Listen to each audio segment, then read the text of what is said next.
Less than a week away from training camp for the Bills around the NFL. NFL Network's Ian Rappaport reports that the Seahawks have been in intense negotiations to try and sign cornerback Devin Witherspoon to a record-setting deal. And NFL Network's Mike Garafolo reports quarterback Jimmy Garoppolo will play football this season for, quote, the right situation, and the Cardinals and the Panthers are the first teams to fully report to training camp. In baseball, the Blue Jays, they fell to the Rays 4-2. The Yankees, they beat the Pirates 2-0. The Orioles beat the Red Sox 5-1. And the Mets, they fell to the Brewers 4-3. Join Chopin Bulldog today, July 23rd from 3 to 7 at Seneca Buffalo Creek Casino as they broadcast live. Stop by and get in for a chance to walk away a champion with a guaranteed minimum $10,000 cash payout in the Seneca Survivor Pool. Plus, you'll have 4 chances to win tickets to the August 16th Bills preseason game with a drawing every hour. For more details on the Survivor Pool, you can visit SenecaCasinos.com. That's your Paddock Chevrolet Sports Update. Paddock Chevrolet with you for the extra mile since 1935. I'm Joe Cali for Western New York's Voice of the Fan, WGR.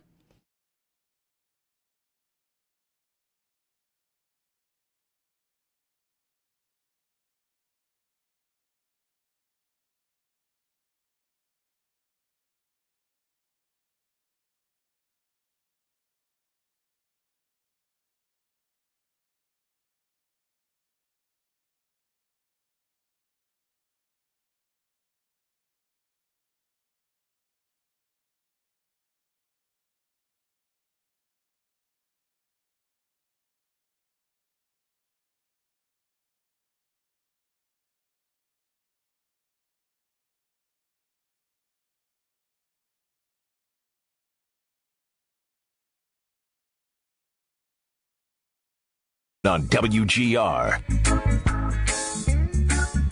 I gotta be honest, I don't think I'd be prepared to do the show outside right now. It is, I would be in need of a quarter zip or hoodie, which I do not have. Yeah, it was. I decided to abort on the sweatshirt today because the high was higher than yesterday, and the low was definitely lower than yesterday. So yeah, it's a little chilly this morning. Oh, today we can call it chilly. I was ready to be attacked yesterday when I called it chilly. Today we're good? Little bit. I would say we're teetering on low chilly. 50s? Low 50s, yeah. Low 50s gets into chilly. Like you need a sweatshirt or pants at that point. It's not a choice. I'm wearing pants. Guess what? Wearing pants again. Pants again. Mm-hmm. Let's go. Are they past your ankle? They are. They are. I had to look down, make sure. He wasn't 100% sure. You know, Are we the only sports obsessed people where like immediately the first thing I think of when I'm breathing in the air, walking in is I'm going in to do a pregame show right now, right? Yeah, I don't know. No? Yesterday I was sitting outside and just Which we will have, by the way, still, if you're wondering, of course, we will be on the air pregame all throughout the season. Sure. Yesterday I was sitting outside just breathing, and I'm sitting here getting the Bills like thump in my chest. I'm like, okay, football's almost like we're getting close. Almost. But then August is going to turn back into a heat bomb, right? With El Nino, and then it's going to be a problem. That's we're in that weird thing that happens with it feels like every season in this town where you get a little flash ahead, like a month early, and it's like, whoa, what's this? Oh, okay, never mind. We're back into whatever we're doing now, whether it be snow or rain or, in our case right now, probably heat. Yeah. I saw yesterday, we had John Harris on yesterday in Houston, and he was telling us all about how hot Texans training camp is because of how hot it is in Houston. My favorite tweet of the day was out of Houston where the heat index is 122 degrees. Whoa. And that, like you said, it's not dry heat. No, the great quote tweet I saw yesterday, but don't worry, it's a wet heat. Because it's so humid there. So humid. You don't get the Arizona joke. It's a dry heat, yeah. It's hot there. Shade's not going to do too much for you there. I can't even imagine that. 122 in Houston, 51 here right now. Yeah. Training camp in less than a week on the field for practice. And we'll see. What do we get? What do we get on the field? What do we get in terms of moves between now and then? We probably don't get anything, but, there's always the potential for something little. Good morning, it's Jeremy and Joe. We'll have Brian Fisher on today, 7:30. Patrick Kane, Locked On Red Wings. He'll join us on, is this all worth it? this all tracking where Kane's going to go. It's going to be Buffalo or Chicago, and how much is left in the tank. Also, all that's going on there. We'll talk with Carl Jones coming up at 9 from Channel 4, previewing training camp a bit. Ask him a little bit about the secondary. Does he think there needs to be another move as well? How well do you guys know the Bills' schedule by the back of your hand? Have you memorized it? I haven't quite. I would struggle late in the year, but I've got The first 5 games I know. You think you could go 5 without a mistake? Ooh. How many could you get in without a mistake? I think I could go 5. Potentially the first 5 games. I don't think I need to give you. It's just opponent. You don't have to give me Home what and network? away. What network is it on? Right. The Bills that would though be a are catastrophe. on 1, 2, 3, 4 different networks in their first 5 games. Whoa. Dang. How far in can you go? So Houston won. Right. 1 o'clock Sunday. And then it's Lions, Chargers, Patriots is the next 3. Yep. Keep going. You're good. Who's Rams. 4. Rams is the 5th Rams. of those 5 sort of. Then the Rams. It's a tough opening 5 games. And then there's an easier one. There Vegas. is Vegas. Oh, we're just gonna do the whole thing. I guess right so, here. yeah. Week 6 is the Raiders. Yeah. They have a bye week 7? Oh, look at this. Thank you. What's on that screen over there? Nothing. I right. swear I'm looking at waveforms here. Bye week. Yep. Week 7 bye. Baltimore was after the bye. Baltimore after the bye. You guys are into week 8. This is a good job so far. Comes after Baltimore. I don't want to mess up our perfect game. No. Just throw We a got to guess think out about this there. for a second. Hang on. I mean, I still want to bet there's no way you guys are getting all 18. So No, that'd be absurd. you're not But going all this 9 is innings here. Better than I thought I'd do. Okay, I'll give you a hint. Okay. Although, no, I'll give you a hint. It's a Monday night game. Oh, who do they play on Monday night? They've Minnesota. Minnesota. Yes. That's 9. And then are you tapped out here? Yeah, I mean Miami. Close. That was 2 weeks later. The Jets. Okay. Jets, Dolphins, All right. So you're into November on knowing Kansas the schedule. City's in there. Thanksgiving. That'll be right. Yeah. So I don't know if that's next. Would that be next? Further, that's a couple weeks. Jets, Dolphins, Jets, Dolphins, Chiefs in a Okay. row. Okay. So it's further than I would have gone for sure. Are we bought in on the Bills' plan? Are people in on what they did this offseason? I was thinking about yesterday, like what we talk about in the show this morning, because we're not at camp yet, and I was thinking about the Sabres offseason. Was driving around listening to Chopin Bulldog. They were talking about Patrick Kane.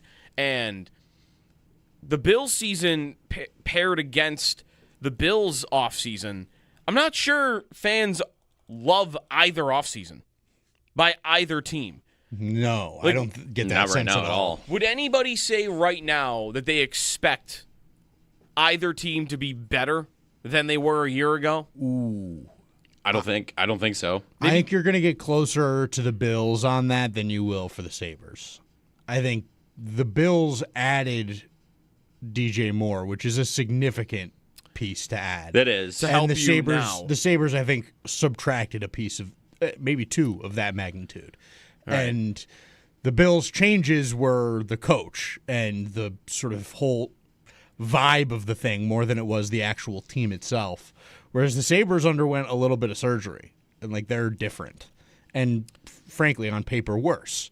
And so you've got to, reconcile that. But I think you could get to the Bills like releasing whatever sort of dark cloud McDermott had over the offense or whatever is sort of claimed Sure. or pointed to as the reason. Yeah. I think people could get to, well, this will be better now because of that. But I don't have, surefire confidence in that, which I talked about yesterday a little bit. But I think people would get there sooner on the Bills than the Sabres.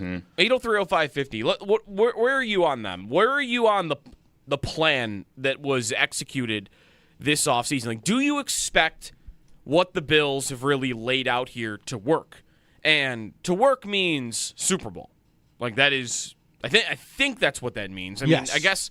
I guess technically their plan here could be while Joe Brady is actually missing some things as a head coach that we learn along the way, and Jim Leonard doesn't have the pieces, but they actually win the Super Bowl anyway because just the breaks fall that way, and Josh Allen is like the MVP of the league. Yeah, right. Like, really, that's what's amazing. They could win the Super Bowl and the plan not really go that well. perfect. Yeah. But probably if you win the Super Bowl, your plan worked. Our fans bought in on what they did. And that begins with the coaching change. And I guess the biggest chunk of it, because there's the DJ Moore move, and there is the Bradley Chubb move, and there are other moves along the way where they added, and there are pieces you expect that should help them right away. That could even be rookies, right? I mean, we'll find out. They're there now. Will they win spots at training camp? Will Caleb Elamzor win a training camp spot? Will, on the defensive side of the ball, C.J. Gardner-Johnson and D. Alford going to make an impact? Like, there are guys, Michael Hoyt, mythical figure of the Bills defense. Deion Walker progression. Sure. Like, there are things about the offseason to look at and say, okay, that should make my team better, and that should make my team better, even if it's not by a ton, little bit here, little bit there, and you hope that you can get to having a better roster than you had last year when you had a roster that was filled with guys that don't play in the league anymore. But it begins with the coach, and after 5 months to chew on it, I wonder where fans are on the head coach. You haven't had a lot to judge him on. It's, I guess, more of a feeling thing, and it really is just an internal debate for someone on how much you want to care about what the last 2.5 years were, and whether you want to ding him at all for what the offense had become dink and dunk and not getting the job done late in playoff games. Screen passes on 3rd and 15. Yep. Or if you are more clean slate, don't want to judge him on that, want to see him with no Sean McDermott over his head, and I think this could look a lot better. I mean, when he was hired, I mean, we all remember what the reaction was when the build-up even to him being hired, and it was, well, this could really happen. I remember thinking at the beginning of the process that was just a favor, that he's getting interviews other places, and you have a head coach opening. What do? You interview the guy that was your offensive coordinator that has had interest around the league. That's just what you do as a franchise. And I kind of feel like that's where a lot of fans were, that they were not expecting Brady to be the head coach. It was going to be Clint Kubiak, or it was going to be maybe even Grant Udinski, like we had that week. It was going to be somebody else. Joe Webb, even. Yeah.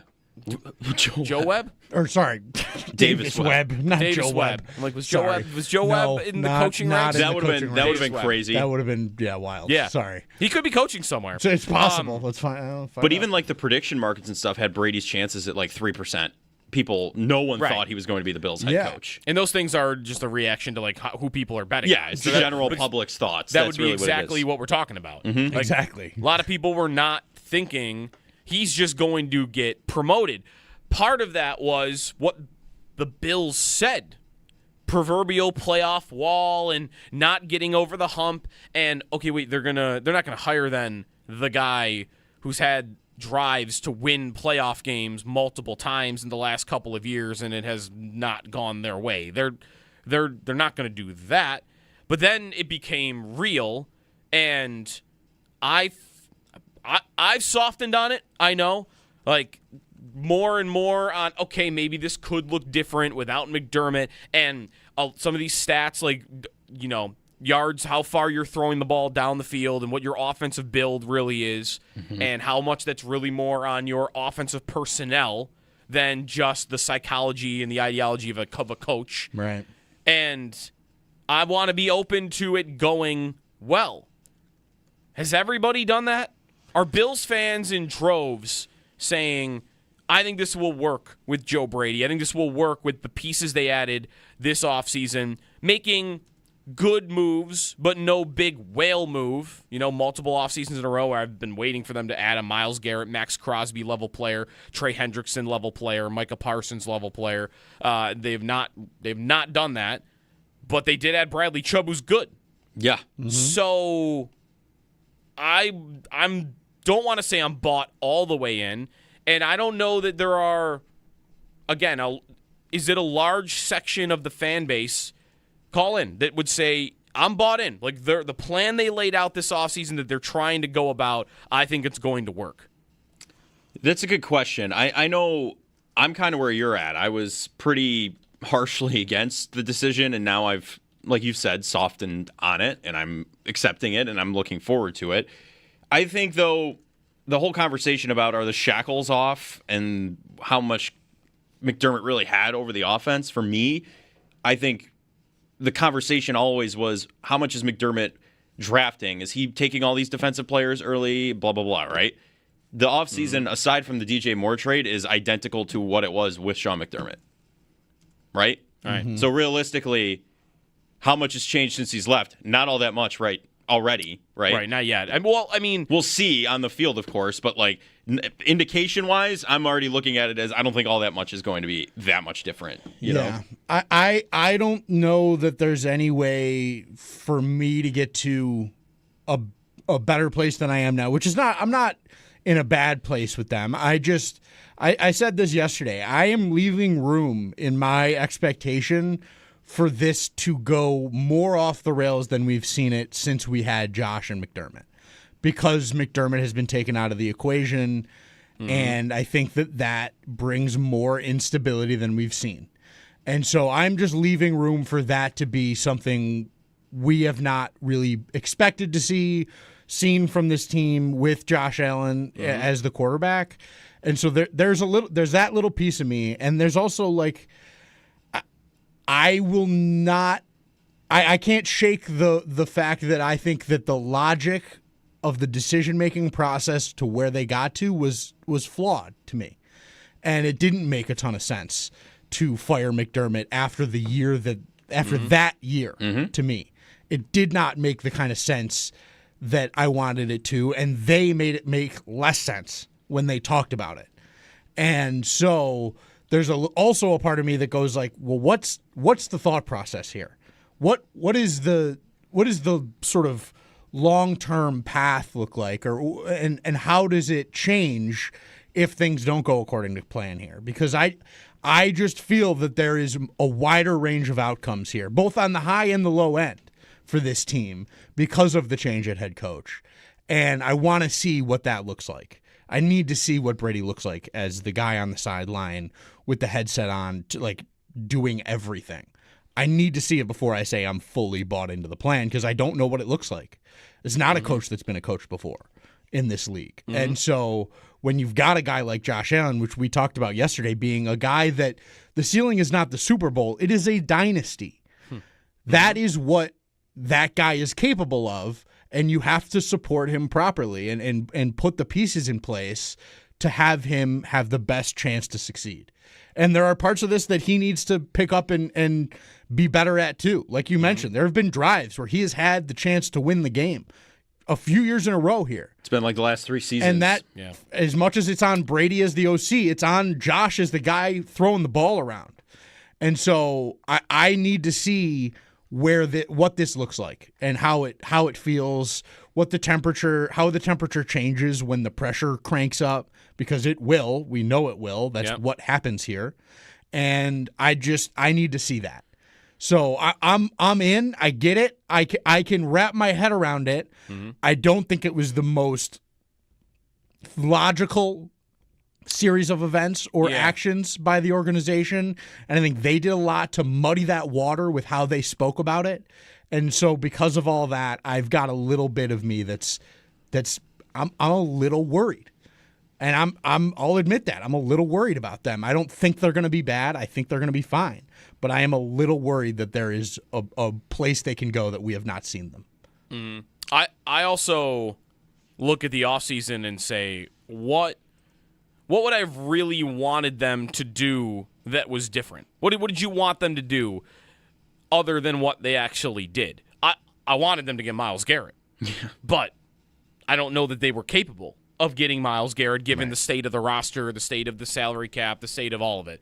I don't know that they had it in them to trade a Jared Verse level player to Cleveland because they don't have one.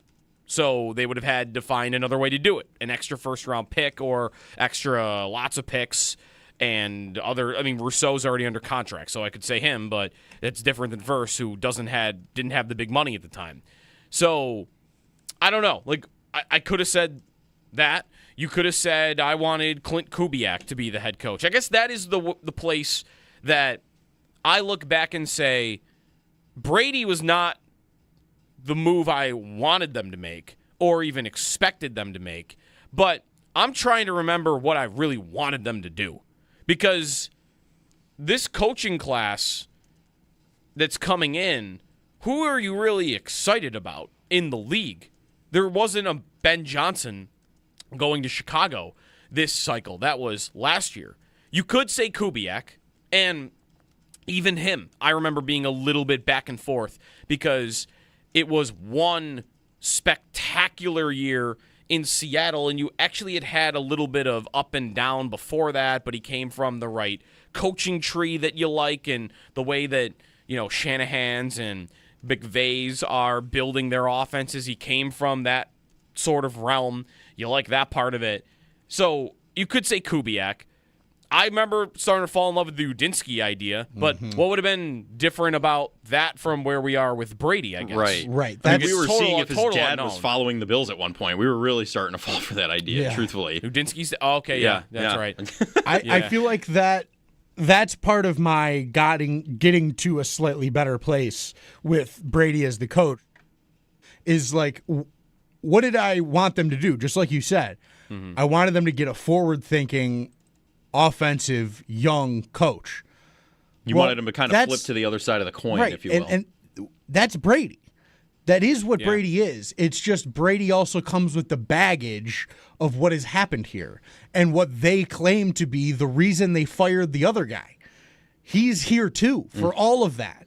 And so that's where I still have that little bit. But when I think about what I would have liked them to do, it's essentially Brady, but with a mask on. Yeah, right. A different Joe Brady. And so I can't be that upset about Brady conceptually, other than the fact that he took a major role in the last however many playoff wall hits that we blamed McDermott for. Yeah. And so that's where I'm at. And I do think one of the reasons I would have softened on him from when he was hired to where we are now is I have a greater belief than I would have then, based on the moves they've made and how the math of it all works on their offense, that their offense is going to look different than it did last year.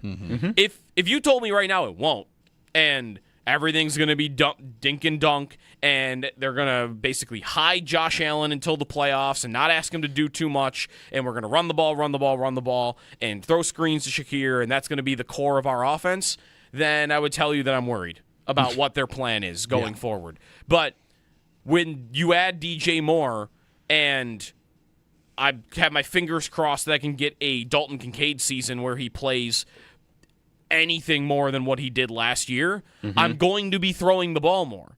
And I'm going to be pushing the ball to places on the field that I wasn't able to push the ball before, and are hopefully going to be intentionally doing that. Right.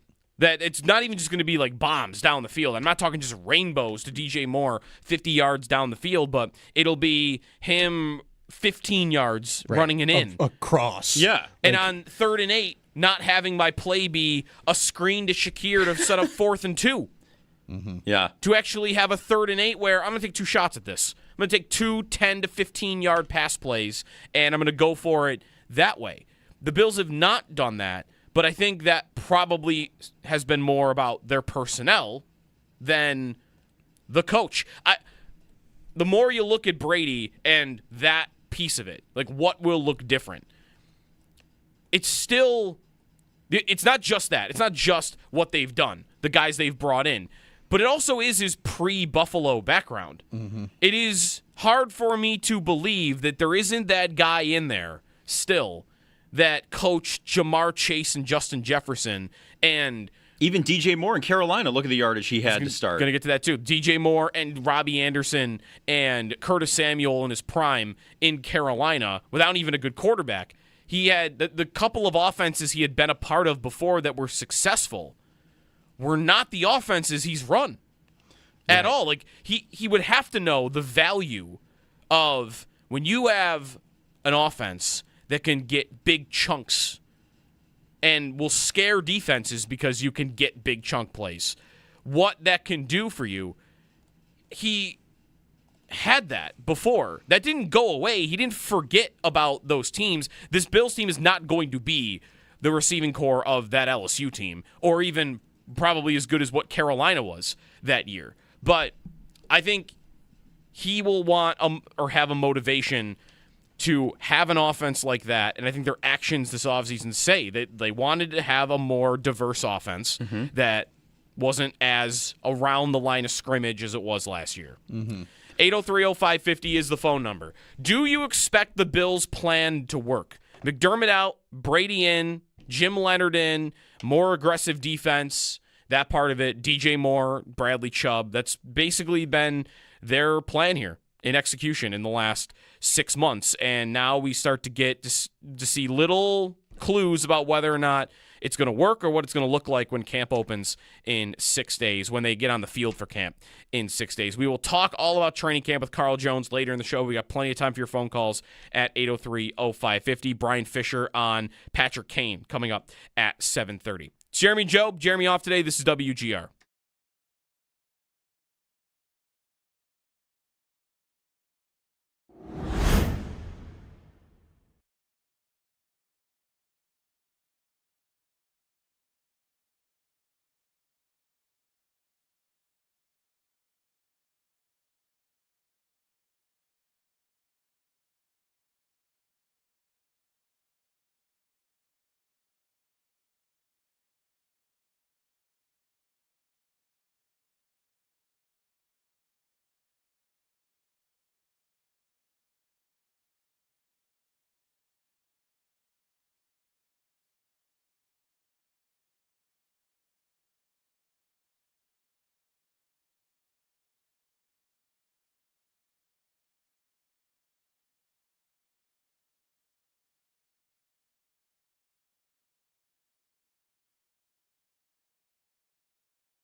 Less than a week away from training camp for the Bills, looking around the NFL.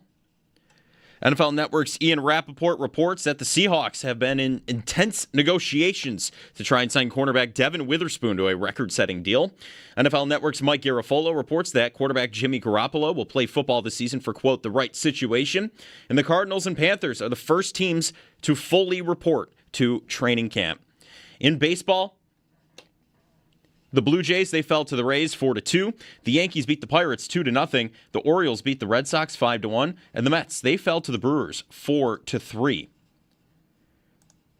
Tune in for your chance to win a pair of tickets to Nate Bargatze Big Dumb Eyes World Tour, August 2nd at KeyBank Center, 7 p.m. Tickets available at Ticketmaster.com. That's your Paddock Chevrolet Sports Headlines. Paddock Chevrolet with you for the extra mile since 1935. I'm Joe Cali for Western New York's Voice of the Fan, WGR.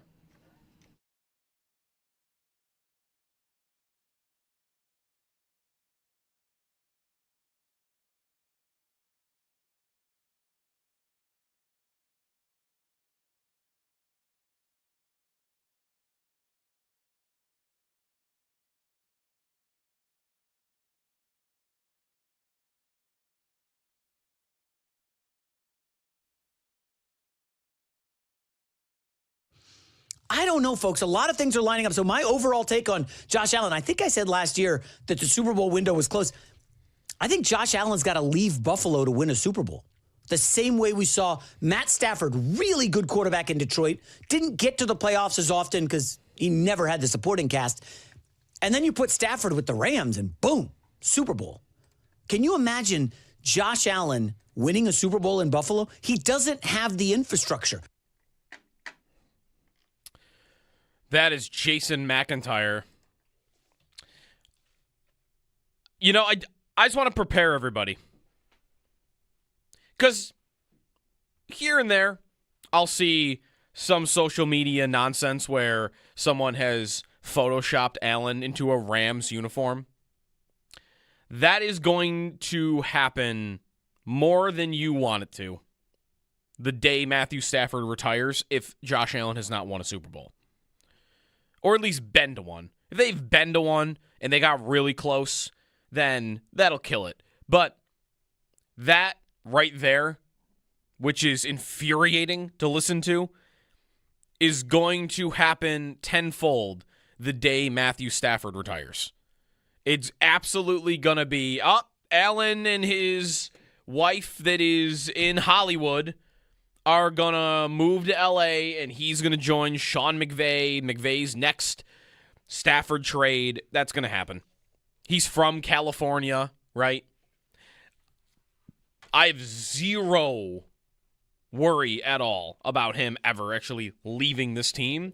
All I know is you're going to get people that are looking for attention like that are going to throw that out there as a take because it'll get attention. Negative, probably. Right. More negative attention than anything. Well, sure. Of course. I don't know how you say that and expect a positive reaction from anyone around here, but yeah, I don't know. I don't have room for that. All I know is the Allen Rams take or idea or, like this, could you imagine? It's going to happen little by little, more and more until Stafford retires, and then I think it could happen a lot. It's in our mentions on Twitter weekly. Oh, yeah. Like we get them sent to us. Maybe I'm just good at avoiding it, honestly. Maybe. But even I see it like once in a while. So 803-0550 is the phone number. We'll get to some hockey in the next hour, but how bought in are you on the Bills this offseason? Not whether you want them to win, but how bought in are you on their plan that they laid out this offseason, all the moves they made, including the coach? How bought in are you on that working? 803-0550 is the phone number. Ed in Syracuse is first up this segment. Hey, Ed. Hey, good morning, boys. Morning. Morning. As far as being bought in, I'm cautiously optimistic, I'll say. I think their head is in the right direction. I don't think this year is going to be the year for it. I think there's too much transition that needs to take place that just this one offseason isn't going to be enough. Like Leonard's defense, switching over, I don't think they have the personnel to pull that off.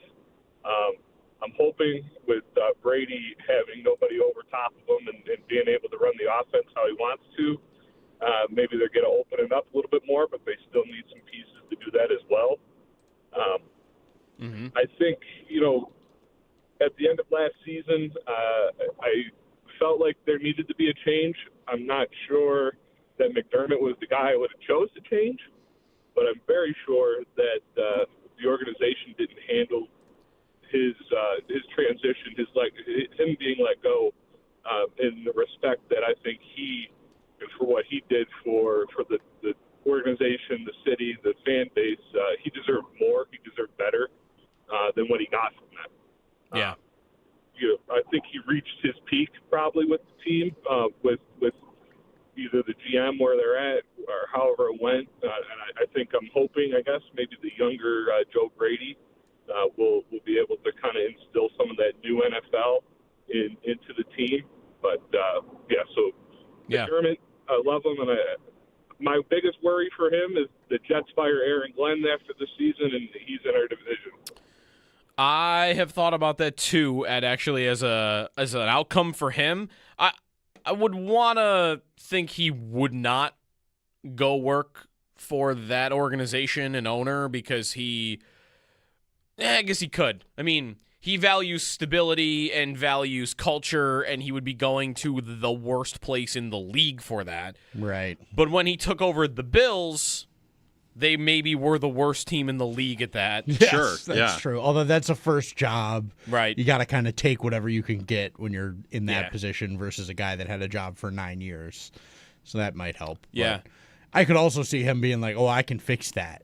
And that's kind of a sort of a competitive thing where it's like, well, even the worst I can go in and rectify. I'm going to make the Jets relevant again. I did it in Buffalo. I can do it in New York. I mean, I'm with you otherwise. I don't want him to become the Jets coach in a year because that probably makes the Jets at least competitive year to year and a little bit more competitive when they play you head to head. And I don't want that. I want them to continue to be a doormat. So right. I don't know. We'll see what he does. He's not coaching this year. But there's the McDermott versus Brady part of that, though. I agree that it didn't feel right the way it happened because it felt like McDermott maybe got pushed out in part, not just because of the playoff failure part, which I will defend him on because I think since 13 seconds, he grew a lot on that side of the ball. If you told me that you wanted to fire him because of 13 seconds, fine. Same. Or even the day after. That was the most egregious 2 drives defensively in maybe franchise history. So that is there. And if you want that to be the reason, the catalyst for why he deserved to go, I understand that. But there was growth. And there was growth on his side of the ball in those playoff moments late. And he was doing it with the roster he had. And it felt like that maybe there's a belief because of the report about him talking about the roster not being up to, proper standard. And kind of leading on to that, when he was asked in a press conference last season, do you believe you have a Super Bowl caliber roster? And he said, I love these players. Right. When Bean was asked the same question and he said yes. Right. Mm-hmm. I mean, that just is logical to me. And if any part of, well, he's not the coach anymore because he didn't believe in the roster. Of course he didn't believe in the roster. Look at the roster from last season. Right. So, but that doesn't have to matter to why, or to the football decision-making part of it, right? Like, that's all feelings. That's all, I mean, I guess that is internal politics more than it would be anything. But what you'd be losing on the field, I think, if anything, from McDermott leaving, is your floor defensively has now gone down, while you're hoping your ceiling has gone up. Right. Mm-hmm. The floor with McDermott, we saw it last year, I think, with a bunch of guys that aren't in the league anymore, past their prime players, way past their prime players, right? Jordan Poyer, last stand of his career. Trey White, same thing. Matt Milano, all the injuries he had dealt with, he's out there on the field. Joey Bosa, not playing football anymore. He's like your top edge rusher, like your guy to go get the quarterback. With all of those players, Terrell Bernard playing through injury all year. All those guys, they were not a bottom 10 defense. We had a bet about that because like that was the thing about McDermott. Like I had bet actually against Jeremy just because I thought he'd be the coach for long enough that there'd be 1 year in there that'd be weird. But why did Jeremy bet me that he would never have a bottom 10 defense? Because the way he coaches defense, it's almost impossible to have like a Bengals level defense. Yeah. And even with all of the players he had last year, they managed to be pretty much a middle-of-the-pack defense. With Jim Leonard, I like the Leonard hire a lot. I love the mentality and the way he coaches defense. I think that's exciting, and I don't know that he's going to be able to do it, though, with lesser players. If he had the right people, then I think that they could be super nasty. Yeah. Dominant defense that is terrifying in playoff games. And that's what you're looking for. So I like that, and I'm optimistic about it. But what's the floor now? I don't know. Is it, well, at worst, I'm middle of the pack? I don't know that that's true. It might be true now that you could be the 25th defense in the league, the 27th ranked defense in the league. It just is, it's an unknown factor with Leonard versus McDermott. We just knew you at least had a certain caliber of play you were going to get on that side of the ball because of the system basically that he ran. Yeah. I would even maybe venture to guess that the same thing is true of the offense in terms of higher ceiling but lower floor, because if all this stuff about how McDermott put a sort of safety, case on the offense for Brady, if that is how it was operating, then I think obviously the ceiling rises up because Brady's free to do whatever he wants to do and can scheme up it however he wants to. But it also means that if there's no sort of guardrails to if Brady gets carried away in some game to keep him in check. And so could that bite them in some way? Does it get Ken Dorsey? I don't see that happening, but I think that we don't know what it looks like yet, and so that possibility has to be considered. Sure. That, though, I still believe that their floor offensively is still, because of Allen, never lower than, you're never going to be outside the top 10 offenses in the league. That's right. true. And even with the, what you just said about Brady and everything, we have games to look back at where he was big on the safety net himself. The Pittsburgh game where he just ran the same play 18 times because they weren't giving him anything else. He hasn't shown that he's been one to really go off the handle and risk the game, right. So I guess that I could see staying pretty similar at the end of the day. I like remembering things about that season that I had forgotten. That was one of them until that moment. That's right. They ran the same play. It was the entire game. The entire they didn't game. change it because Pittsburgh wasn't adjusting. So he's like, all right, we're just going to What take was you the apart. play? It was a gap run with Cook. Yeah. I think maybe to the left. Allen didn't do a thing in that game. It was essentially a bye for him. It was there was nothing. Yeah, absurd. Allen was 15 of 23 for 123 yards. Yeah. And James that's Cook right. was unbelievable. That's right. That did happen. So that's where I'm like, I don't know. I think the floor with Brady might stay kind of where it's at because he's never really shown to go off the handle, and that wasn't McDermott calling those runs. That was him, So. Right. Yeah, I don't think they're ever going to be worse than a top 10 offense, and that's with Brady. That's with pretty much anybody. Mm-hmm. Almost anybody, within reason, that would be their Right, offensive if Doug Marone coordinator. got his hand on the offense, we'd probably say no. Yeah, exactly. So I want to stop short maybe of that just a little bit, but any competent offensive coordinator in the league, I think you're probably getting a really high floor because of your quarterback. But defensively, of course, it'll be the Wild West. It could be anything when you bring in somebody new and different players. Robert in Medina's next. Hey, Robert.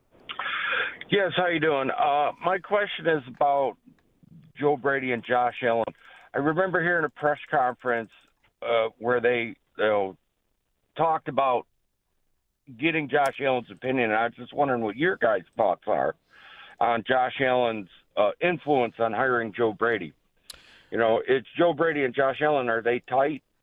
Do they like each other? I know they're closer in age. Yep. So that's it. I was just wondering about that. Yeah, I mean, they're tight. They're close. They like each other. They've been paired together for a while. Remember, Joe Brady was the quarterback's coach before he was even offensive coordinator, so the relationship even extends beyond that. It's 3 jobs now. He was in the interview process, and it's hard for me to believe he was not influential to some degree To what extent, though? No idea. No idea whatsoever. It could have meant nothing to who they ultimately picked. It could have meant everything to who they ultimately picked. I don't know. I know the Bills would not want it to seem like Allen just picked his guy as the head coach. Would his guy have been Phillip Rivers at the end of the day, though? I forgot about the Phillip Rivers thing. Because then at that point, it's just, well, your quarterback's making all your decisions for you. You're just kneeling at the altar for him. But that, I don't know that actually is true. I don't know that it isn't. He was involved to some degree. He's a star quarterback. He was in the meetings, some of the meetings, not even all of them. But I don't know. I don't know whether or not they just picked the guy Allen would have wanted them to pick. You're right. Like, Rivers might have been the answer then. 803-0550 is the phone number. Thanks for the call, Robert. When we come back, where ESPN ranked the Bills in young talent. They ranked all 32 teams. And as much as where the Bills are, who's number one is even maybe more interesting. That's next.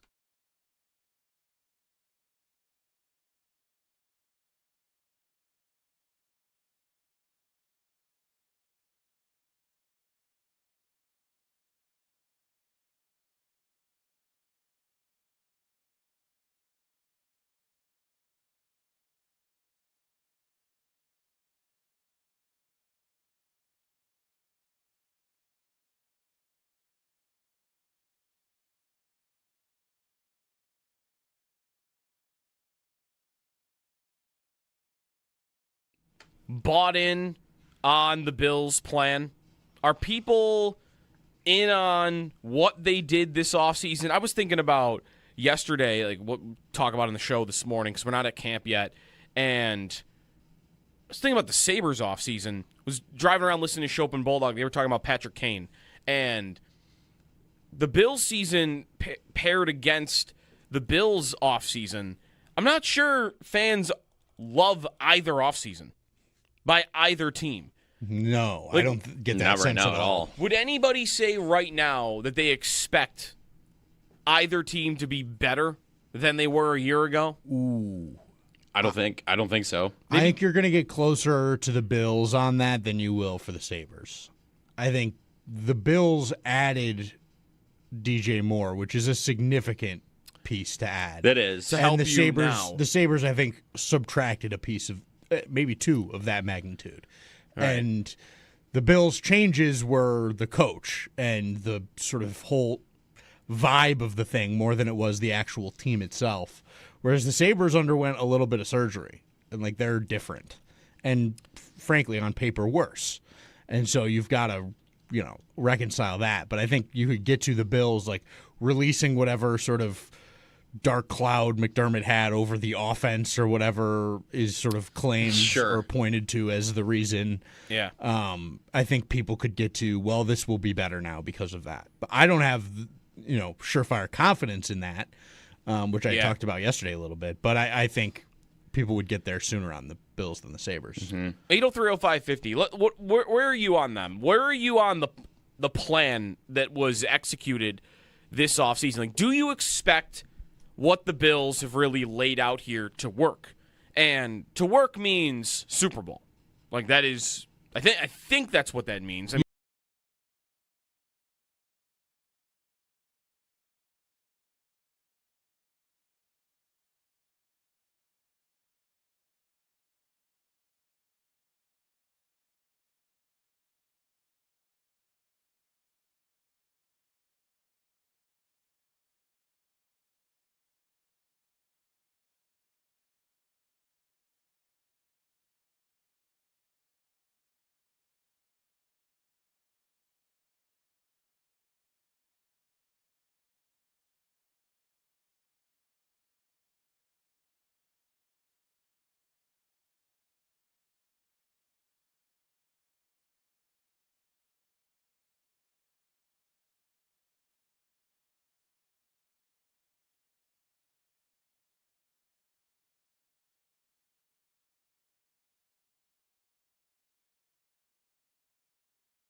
We'll get to that under 25 NFL list coming up next segment.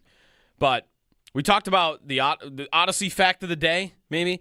The 4DX experience we talked about the other day, where like you get shot with water while you're doing watching the movie, Yes. and your seat moves around. I saw was it Variety magazine? They sent 3 of their writers to the 4DX screening. Oh, no. Those laptops they were writing their articles on probably got drenched. Only one of them made it through. Whoa. One writer wrote, I can handle pretty much any roller coaster, but 3 hours of movement.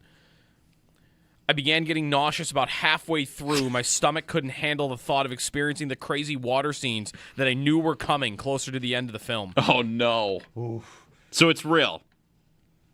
Oh, yeah, it's real. Oh, it's real. I just can't believe anybody pays to do it.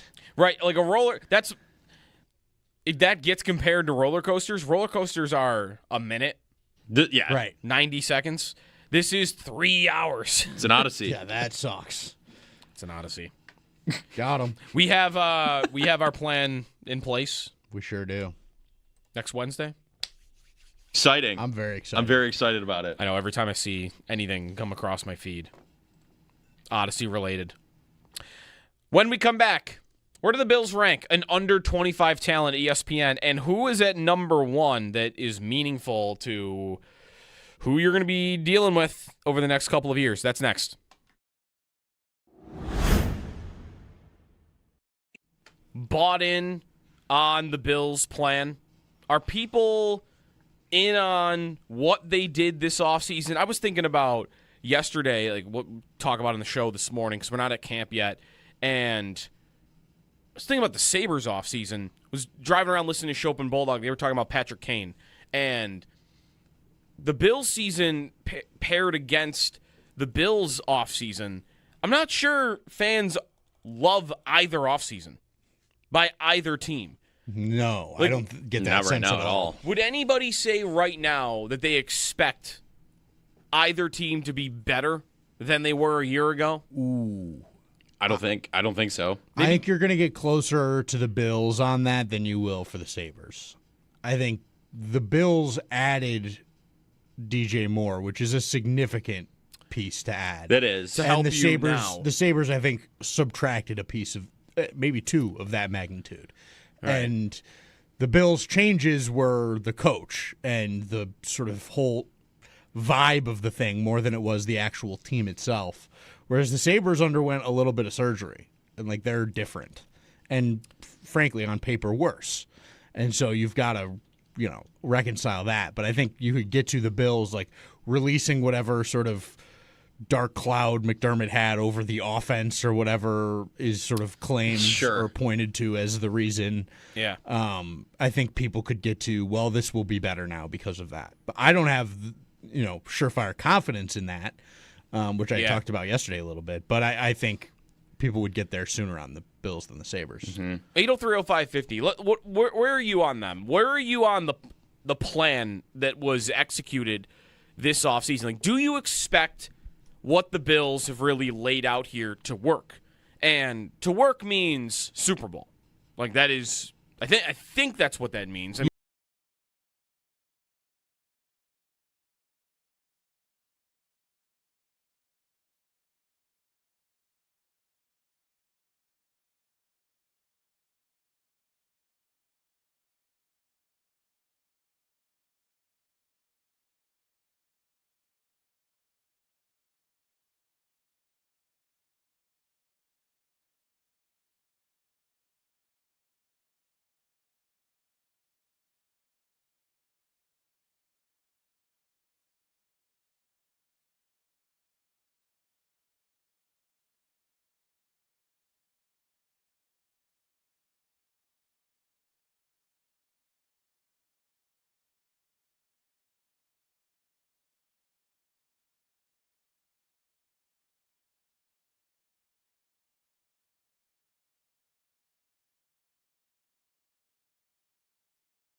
Less than a week away from training camp for the Bills around the NFL.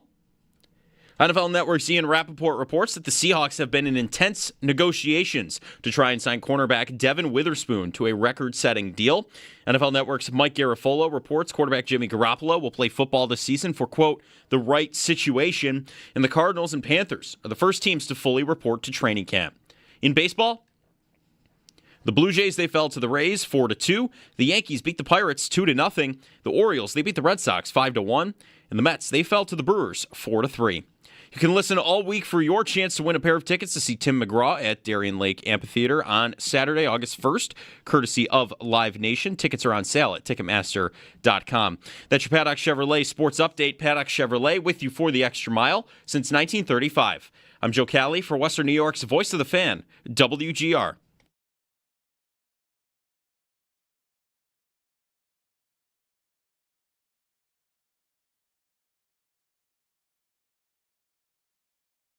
And then the other one is the most hyped in pressers by the staff, and I don't believe it. I think that's going to be Keon Coleman. And probably because we've seen this before. We've seen Keon have good off seasons, good camps, earn a lot of praise, and then it doesn't turn into consistency on the field. In fact, it's been very disappointing. Simultaneously, we've heard Joe Brady come out and say that the best thing that ever happened to Keon Coleman was him becoming the head coach. And so I think there's going to be a lot of feeding into his confidence that will exist, but I'm not buying it until I see sustained play on the field. Joe Marino on Keon Coleman. I'm pretty much in the same boat. He is the ultimate believe it when I see it at camp. Any camp hype whatsoever is and should be met with, well, let's see in the regular season. Anybody else, like some guys are just not deserving of the benefit of the doubt on that. And I think through 2 years, you can't say he's earned the right to have fans be excited about him if he shows out at camp and in the preseason. Whereas like Skylar Bell is new and DJ Moore is new, and these guys that you aren't familiar with, if they start doing it, it's just very different. So we'll see what we get from Coleman. How are the Bills using him at camp will be interesting too. Like, is he lining up in the slot at all? And that's some of the stuff I feel like we don't always get to know. But preseason maybe a little bit. He played like 7 snaps in the slot in his rookie season, and it was a little bit more last year, but barely anything. And that's really the thing I'm wondering about him the most. I guess also whether he could still be traded, but that probably would have happened already. And unless there's a team that gets an injury in camp that likes him and they were talking about him at the draft or something, and now they're willing to pay the price, like it just is very, very unlikely. Joe Marino, who will join our show, of course, throughout the season and camp, also starting next week, so you can get him on then. If you are looking at opponents and the Bills' schedule, I want to get into that in just a little bit on the first 5 games of the Bills' season. But first, if you notice a rattle in your ducts or a rise in your heating and cooling bills, if you do, give Belknap a ring. 0% financing. The cost of upgrading to a high-efficiency dual-fuel heating system is a breeze. You can learn more at belknapheating.com. That's belknapheating.com. Under 25 talent in the NFL at ESPN.com. Where do the Bills rank in under 25-year-old talent? Who comes to mind, player-wise, for you guys? Because that's really where this is going to start and end. Is Cole Bishop. Cole Bishop. He is not even. Oh, yeah, he is listed here. 23 years old. Yep. Deion Walker. He is listed as the Bills' only blue chip. So ESPN did blue chips and notable graduated players. So guys who have graduated from being 25 or under, because they've done this list every year. And Christian Benford is graduated from under 25. Walker, a blue chip, not Bishop. That's not Hairston. Not interesting to me. Yeah, I mean, I'm excited about Deion Walker too. Blue chip would mean that's pretty hot. Yeah, right away. I mean, he was not a first round guy, and he wasn't like a right. He didn't go off last year. He had some great moments and showed some flashes of some really impressive, sort of unique stuff. Yeah, but I didn't see like this guy might win a Defensive Player of the Year. And when you tell me blue chip, I kind of think like potential to win Defensive Player of the Year. Yeah, I think their definition of it for this exercise might be a little bit lower because they're listing like a guy or two for every Everybody? team. Okay. Like, I mean, it's pretty high standard. I mean, I'll tell you the other blue chips around the league. Yeah. Because the other teams listed around the Bills, Pittsburgh has none, Green Bay has none, Denver has none. Yikes. Go higher, Indy, Tyler Warren Okay. at yeah. tight end. Yeah, that makes sense. Washington, Sonny Styles. Okay. Dallas, Caleb Downs and Tyler Booker. Booker's a guard. Right. Detroit, Jahmyr Gibbs. Atlanta, sense. Bijan Walker and Jalen Walker. Okay. So it's not a.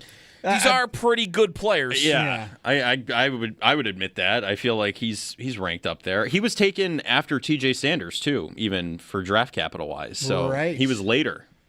So it's a little bit of what they saw last year more than it is anything draft position wise. Yeah, I don't know whether he is going to be a star for this team. I'd love it. Is it possible? Because you even said, like, he's not a first-round pick. He was a fourth-round pick. Why was he a fourth-round pick? He had back problems. Now, would he have been a first or would he have been a second? Would he have been a third? I don't know if the injury is the 3-round difference. But the biggest question about him coming in was he had back issues at Kentucky. Is that going to become a problem in his NFL career? And then he came out and played every single game of his rookie season. And played well. And made a couple played well. splashes here and there, everything. So, Right. if he can continue that, All right. But the Bills come in at 29th. that makes sense. 29th. The only teams below them, Green Bay, Denver, and LA. So the Bills are an older team comparatively to the league and who their best players are. And I know Bishop, again, Hairston could make an impact there. If TJ Parker came out and had a very good rookie season, you could feel differently about him. Coleman's 23 too, and he's not anywhere to be seen. So Coleman I mean, is that's probably an can't- averaging thing, Yeah. bringing you down to 29. But Number 1 in the NFL, New England, New England. Ooh, I knew that was coming. Best team in the league under 25 years old. They're young. makes sense. Will Campbell, Christian Gonzalez, Drake May, of course. I think a lot of that probably is May. Yeah. But then throw in Travion Henderson and Kayshon Boutte and Kyle Williams, Eli Raridan. I don't know who that is, actually. Oh, that's the guy they just drafted. Yeah. Josh Farmer, Gabe Jacobs. Like, they've got They got guys. names, yeah. Mm-hmm. But it's most of it is, I think, Christian Gonzalez and Drake May. Sure. That's two pretty massive. I mean, They're going to you pull talk- that average Let's up. talk about Deion Walker being a blue chipper. Like those two guys are on a different level. Then Yeah. And then number 2 is Houston at under 25-year-old talent. And that's Will Anderson Jr. Right. That is Kamari Lassiter. That's C.J. Stroud still qualifying there. I'm almost more interested in that. I think everybody feels like New England is going to – or am I wrong? Does everybody just feel like New England is going to be a problem for the Bills for years here? Like, they don't have to be better than the Bills. No, but they're And- gonna be at least what the Dolphins were a couple years ago, threatening for the division every season, right? at worst, they will be a thorn in the side for the next 7 years. Yes. because they got a quarterback that can do it and a head coach Yeah. that's done it, and like you just mentioned, a bunch of guys at a young age that are talented. Maybe I shouldn't assume everybody feels that because they were a fraud last year because of the schedule and because of the playoffs. And that might be living in fans' minds, even though the way I treat it is they were frauds for making the Super Bowl. Right. They were propped up by the schedule. They were propped up by their playoff path. But that doesn't take them down to being a bad team. That to me would be they should have been like a 10-win team that got into the playoffs and lost in the first round. Right, but that you would expect maybe next year they make the Super Bowl because their quarterback is young and awesome, and they've got all these young players. And they added a veteran receiver who's awesome, and if he's on the field, then that's good for them. right, Yeah. So- They did beat good teams last year, too. They beat the Ravens, they beat the Texans, the Bills, and the Chargers. I mean, the Chargers, if man and all that last season, you can decide, but they did beat good teams. Right. The problem was I think that was it. Yeah, right. Like right. everybody else was bad. Sure. And then in the playoffs, of course, It was a cakewalk. For Well, the yeah, most Jarrett part. Stidham was 3 points away from Yep. that game. all the so. injuries Houston had. So maybe everybody doesn't feel that way about New England, but they're young and May is young and like they are a competitor to the Bills. Houston at number 2. When we talked a couple of days ago about who's the team that you feel like we drafted it, right? Who's going to end the Bills season? Did Houston got picked, didn't they? Yes. This is the good news because we did not want to track this draft going into the season. and I I've forgot got the already. draft. You have the Texans. See, Joe. You this took is good. them. There you go. Great. I have the Texans. I didn't even know it. But where did I pick them? Like in the second run of they were teams? your second pick. Okay. yes.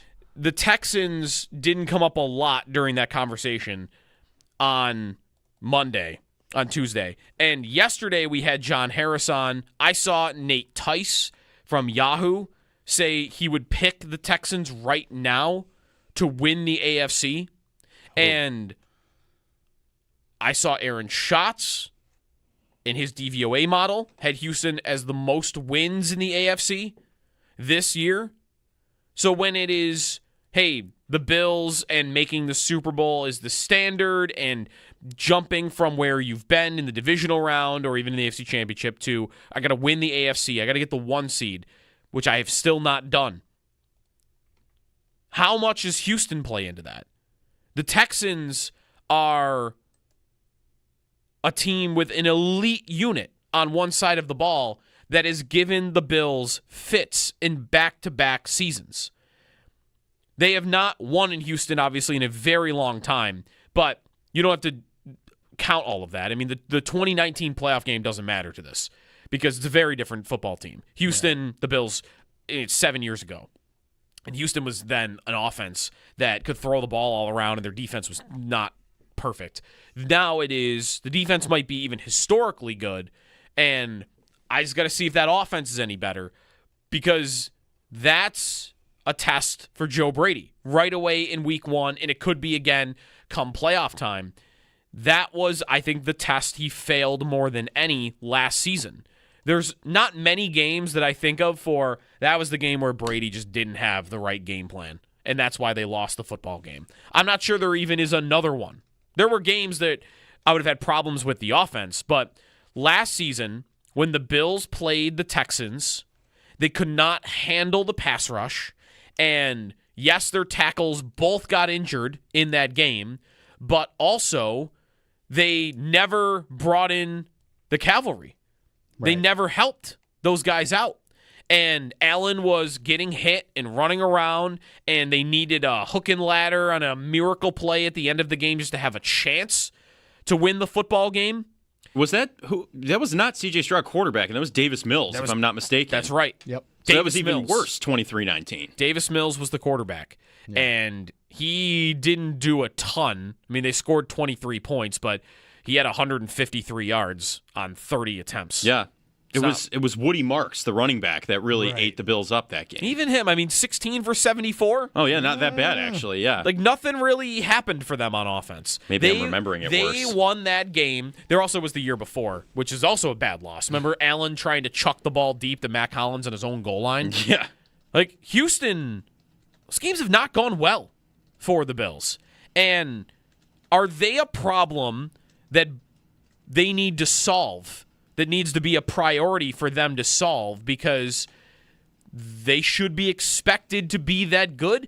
I have not thought about them that way, but I got your Nate Tice's, your Aaron Schatz's, there are others that are out here like you should be thinking about them as a Super Bowl contender. And if that's true, that's a Super Bowl contender that the Bills have really struggled against. Yeah. And that's the scary part about it. The thing that stops me, and the reason I might not have been thinking about them in this way, is I just don't trust C.J. Stroud.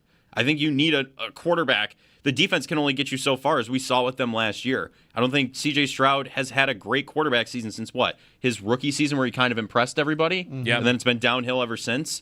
If he's not playing at an elite level, I don't think they're a Super Bowl contender. I think you need that piece of it. And they need to stay healthy. Nico Collins was injured. Tank Dell, right? Like all of that. Yeah, that's right. The New England game last year, they gave up 28 points, but the defense was holding them in that game. Yeah. Like New England's, this is again where New England is thought of to be a little fraudy, was that football game. Didn't it also snow in that game too? Or was that just the Denver game? Maybe it was just the Denver I think game. it was just the Denver it was just game. Denver. New England went punt, touchdown, punt, fumble, punt, touchdown, fumble, interception, fumble, punt, end of game. Wow. Jeez. I mean, that's not a bad job by the Houston defense. No. But you're right. Like, Stroud lost them that football game, and I don't know. They're tough because Stroud's not the reason you'd lose to them. No. Stroud's not the problem they've had with them. No, it's been getting over the defense. What was Stroud 2 years ago when they lost in Houston? He had the bomb to Collins, and then Collins got hurt. He pulled his hamstring or tore his hammy. That's right, down the field. And then the story of that game otherwise is not that the Texans defense, that Stroud lit up the Bills. It is that the Texans defense made Allen have like his worst stat line of his career. Yeah.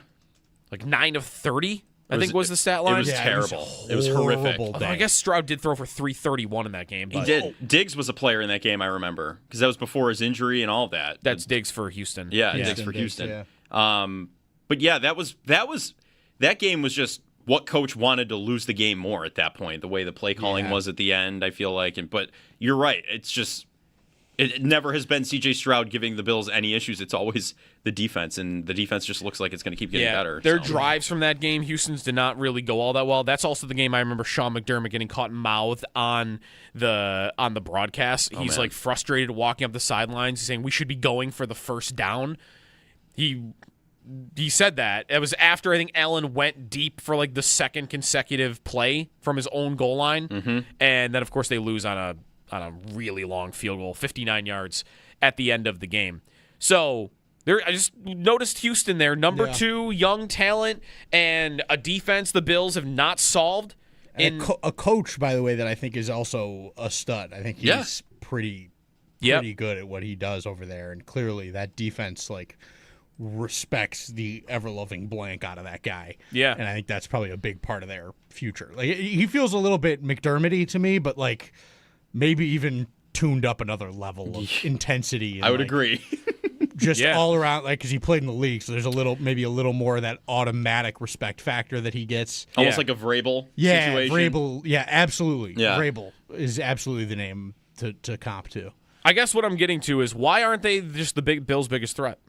It's just Stroud. I think it's Stroud. It's just Stroud I because think in an AFC where you're looking around and you've got Allen and Mahomes and Burrow and Jackson. Can't even say Herbert, like all these guys. All these names. And you get to Stroud and he's like 9th on the list. And you're like, really, that's the guy that's going to beat me? All right. You can't, it's almost impossible, even acknowledging everything we just said, for me to get to a place where but Josh is going to lose to Stroud. Right. I just could not, with the way that this all has gone, it's hard to wrap your brain around that. Whether it's right or wrong, I think it's certainly possible. I mean, we saw him lose to Davis Mills. Yes. So clearly it is possible.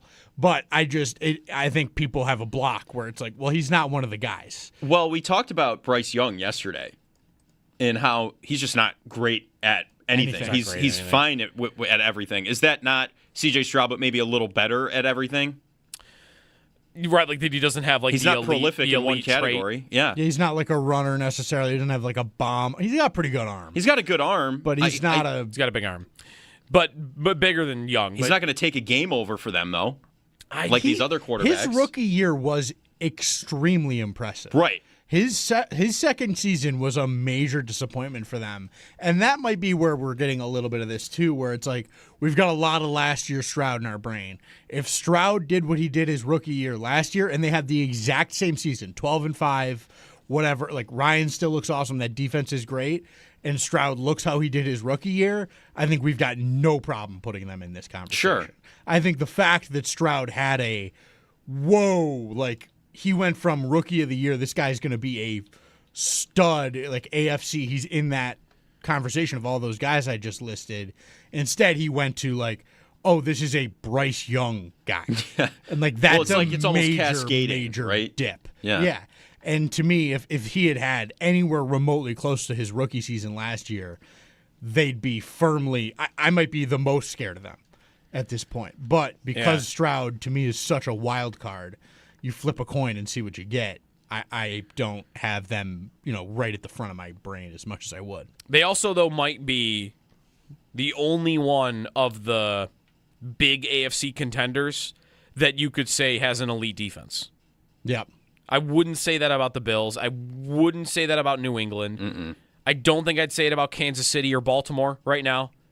No, those they could be good, but the Chargers D is that's the one I was just about to good. say. Yeah. Like Denver and LA would be the other two. They're not quite on Houston's level, and Cincinnati, even though they've improved, are not this either. Like that is the difference for me. Is their defense stands above the other contenders.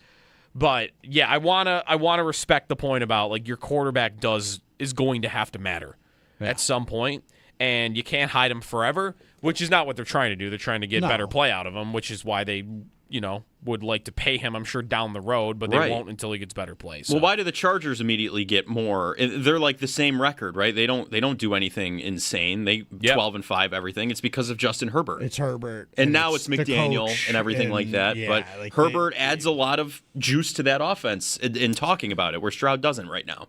I love that they're week one. Me too. I love that they're week one. I mean, sure, I might have loved a home opener and a primetime game to be a better, first game. But the closer that game gets, because that was such a poor effort by the Bills offense last year, and that stadium they have not been able to win in, I am like, all right, chomping at the bit. Let's see what that looks like.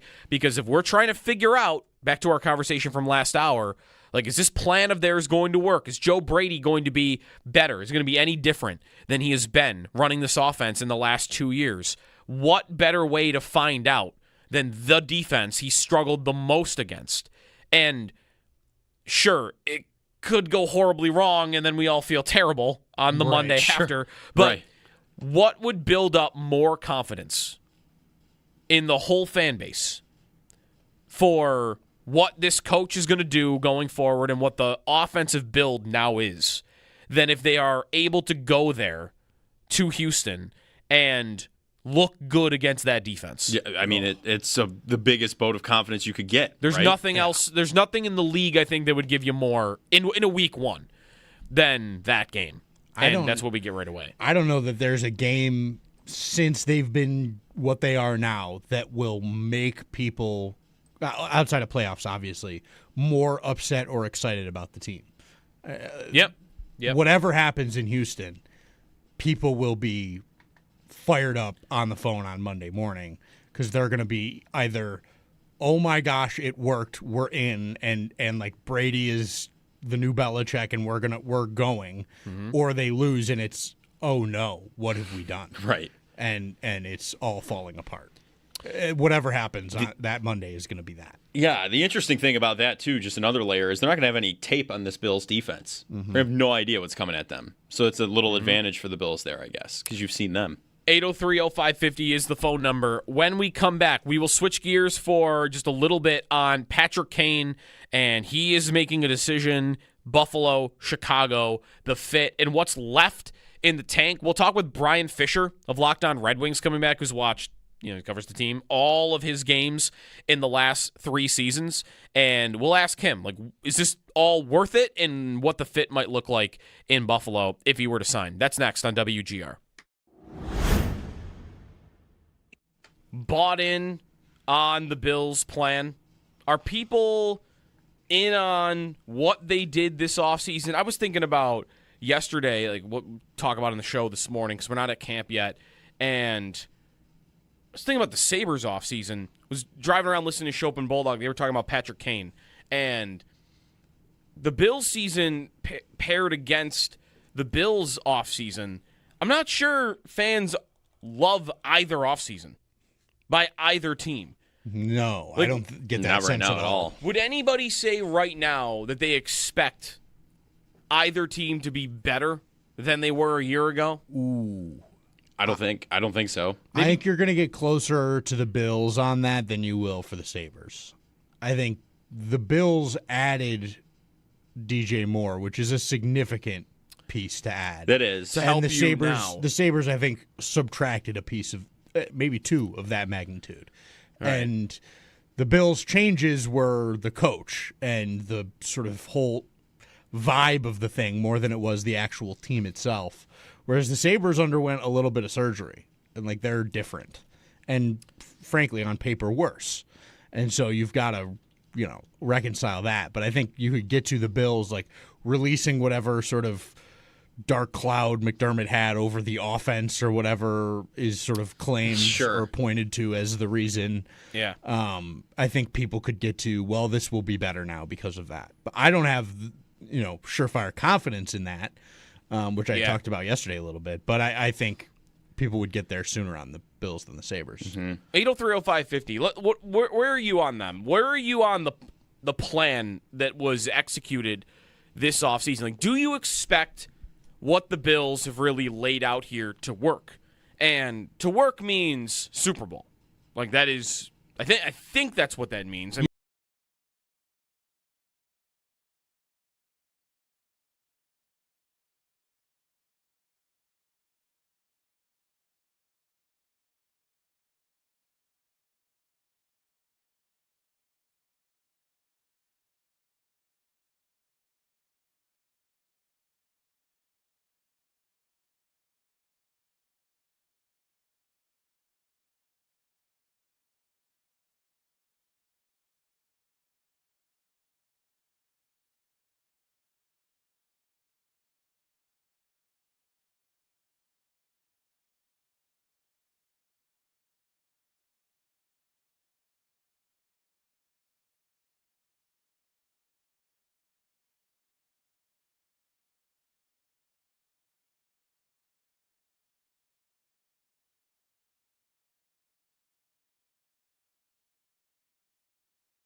Less than a week away from training camp for the Bills around the NFL.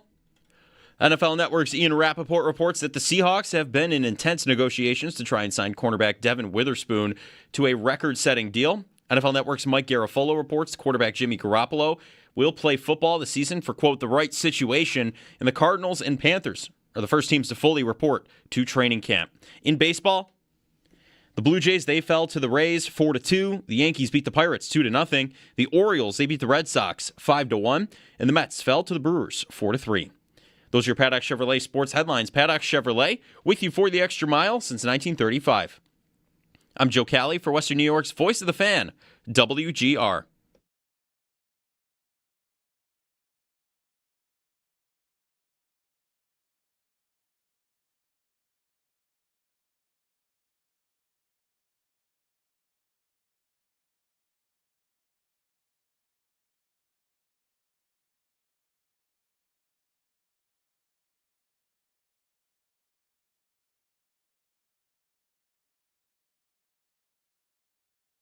I am not going to lie to you guys. It is down to Buffalo and Chicago. I know that, obviously, because I spoke to him, but it's a tough decision for him. It really is. Whether to go home, make it easy on his parents and his family and his friends and finish like he did, or he comes back and, in my opinion, he's a Blackhawk. And, the Blackhawks, you see how tough it is to make the playoffs. It's hit or miss. There's no guarantees. He leans, and I think he's going to make his decision, pretty quick now. It's time, but it's a tough decision for sure. That is Chris Chelios on Patrick Kane in Chicago. We also had Kyle Davidson, the GM of the Blackhawks this week, kind of sounding like, I feel like he doesn't think Kane is coming. And if it's down to the two, then maybe it ends up being the Sabres. We'll see. That has not happened yet.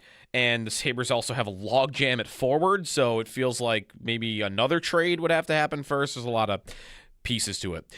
Anyways, we'll get to some hockey here on Kane and what's going on in Detroit. Good morning, it's Jeremy and Joe. Jeremy's off today. Brian Fisher from Locked On Red Wings joins us now on the Wester Hotline. And you've had a couple of busy weeks there in Detroit. That's certainly one way of putting it. It's been about the worst offseason you can imagine as a Red Wings fan, with your captain asking out with 5 years left on his deal, and then your GM and president of hockey operations deciding he's done. Mm-hmm. Well, the ownership decided he was done, well after the hiring cycle was already done. So now we're left in no man's land. It's a lot of fun. Before we get to Kane, do you see the Yzerman going to senior advisor, which kind of feels like it's you were fired without being fired, because you're a part of the legacy of the team there and ownership? Does it feel like that was because of the Larkin situation? Yeah, I think that was certainly the straw that broke the camel's back, so to speak, right? Like, it's no secret that this hasn't been going the way that all the fans and even the ownership and the front office had wanted it to go. This is a team that is 7 years into Yzerman's tenure and has yet to crack the playoffs, has been in the race and even leading the race for the last 3 years, and then collapsed in the month of March. And part of that is on the players on the ice, right? Like, when you have such a substantial lead on a playoff spot, it's on the players not to give that up. But Steve Yzerman also wouldn't commit one way or the other in terms of, am I going for it? Am I not going for it? Are we still rebuilding? Should I go for it? Like, this year he finally bought, and the only thing he bought was just Justin Falk. So, all of that definitely adds to it, and it was definitely building up to this. Fans were definitely running out of patience. But then when you look at the timing, the only reason you can think that it would have happened right now is because the Dylan Larkin thing happened. And, there's reports from everywhere, and this organization does not let things leak. And so even to this day, I'm still not sure if it was ownership side, if it was Steve Yzerman just decided he was done. We don't know. Like, it's impossible to tell because nobody will say anything about the situation. But I would definitely lean on the side that Dylan Larkin trade request, and then subsequently not trading him for what Steve Yzerman reportedly wanted, which was another Dylan-esque type player, which is, because let's be honest, that's a pipe dream. Mm-hmm. There's no way you're getting a player like Dylan Larkin from one of the teams he wants to go to. They're trying to add, not subtract. Just felt like somewhere along the way, frustrations boiled to a head, and we're like, you know what, this is not worth it. And it may have been mutual. Both parties could have been like, this is not worth it to take a step back. Let's just move on. Yeah. Do you think now that Larkin is more likely to stay because this move happened? I don't know. It's really hard to put that toothpaste back in the tube. Like, he's got 5 years left on his contract. He requests out as the captain of a historic franchise like the Detroit Red Wings, and he's from Waterford, Michigan. Like, this isn't this isn't a Canadian guy. Like, this is a guy born and raised here. He went to the University of Michigan. He became the captain of the Detroit Red Wings and signed a long-term extension and then wanted out with 5 years left. And that's not to say I don't understand all of why Dylan Larkin would want out. He's going to be 30 at the end of this month, so his prime is very limited now, and how many good productive years he has left before it begins to go downhill. So I understand why he wants out, but that doesn't mean I don't dislike it still, and many of the other fans, right? They all still are going to be frustrated and boo him, and rightfully so, I believe. And I just think that it makes it really hard to justify keeping that guy, especially when you look at the team's construction, and you got to be real with yourself and go, even with Dylan Larkin, this is a team that's battling for, at best case, 5th place in a really tough Atlantic division. So I think that I think for the betterment of the health of the organization going forward, you got to get rid of him. But that's not to say that winning doesn't cure all. So, I mean, hey, come December, if they're first place in the Atlantic somehow, but just people stop booing. Yeah. So the timing of that will be interesting then. We got the rest of the summer here. I know that's one big trade piece that could fall. You have the Hellebuck trade still as well. And we're waiting on, Brian, a Patrick Kane signing, and that's what I really wanted to get you on today, because that is maybe going to be the Sabres. It's going to be the Sabres or the Blackhawks, if you trust the reporting, or just Chelios, who said it outright. Like, it's one of the two. So if Kane were to come to Buffalo at this stage of his career, 38 years old, what did you see from him in the last 3 years to tell you, like, what's left in the tank with Kane? Well, sometimes I loved him, sometimes I did not love him. He is Patrick Kane, and that's still in him. He is offense first and offense only. So if you're going to get Patrick Kane, you have got to cater him to that style of game. He's not going to be able to play on your third or fourth line unless you're just like not playing him at 5-on-5. But he still produced a lot at 5-on-5 last year. He had 57 points last season, and I believe 31 of those came at 5-on-5, third most on the Red Wings. He is still Patrick Kane. Like, he can still produce points. He's still just as patient with the puck along the perimeter. He still has the ability to thread the most beautiful, seamless passes across, east-west in the offensive zone, and he still has the filthy hands to finish. Like, you've all probably seen the clip of his return to Chicago a couple years ago when he got on the breakaway and he scored the overtime winner against Mrazek. Like, that was a big deal. So all of the offensive instincts are there, but you also have to keep in mind he's, 37, 38 years old. Yeah. He's not as fast as he used to be. He will not engage in the corners. He won't play physical. He'll throw a couple of hits a year. And you cannot start him in the defensive zone. Like, he won't play defense. It's just, not to say he won't, but like, it's just not in his repertoire as one of his strong suits. So this is a guy that you will likely deploy in the offensive zone. You'll likely deploy him probably on your second line because you'll have your first line matched up against the tougher opponents. And then you'll have him on the power play, and he'll feast on the power play. So this is a guy who's, 57 points at 37, 38 years old. That's nothing to, that's a lot to write home about. Like, that's a very good productive season from a guy his age. But you just have to be prepared of the warts that come with it. He's a really, really, really good player, but you're not going to play him on your penalty kill. But that's been Patrick Kane's whole career also. So it's not too big of a shock to hear me say that. Right. That's kind of what I want to figure out is are the warts too great to stomach to have him on the team for the man advantage? Because that to me is what would be most appealing. The Sabres power play was infuriating at times last year. They were 20th in the league, and it felt like they were 30th with the way that it looked at times. And I feel like the thing they were really missing on the power play was the elite distributor. Like, you have Dahlin at the top, but anybody else a level below him, those cross-ice passes just didn't really exist. And I don't know, it feels like Kane, if he has anything, he still has that. And he does. And that is where he definitely thrived. He's so patient with the puck along. We had him deployed on the half wall. The Red Wings had him deployed on the half wall. And he just sat there, and the power play ran through him. Players, it was so funny. Every single opponent, they knew it was Patrick Kane, and the amount of respect that was shown to Patrick Kane because they knew how filthy he was actually, it was funny at times because players would be afraid to like commit to engaging on him because of the fact that the moment he sucks you towards them, that's what he wants. And he's going to distribute that puck to an open guy. Like that hockey vision, that hockey IQ, that stuff doesn't go away. And that's why he's remained effective even at this, more old of an age for a hockey player at least. Yeah. So he has a lot of that. And he's going to bring that.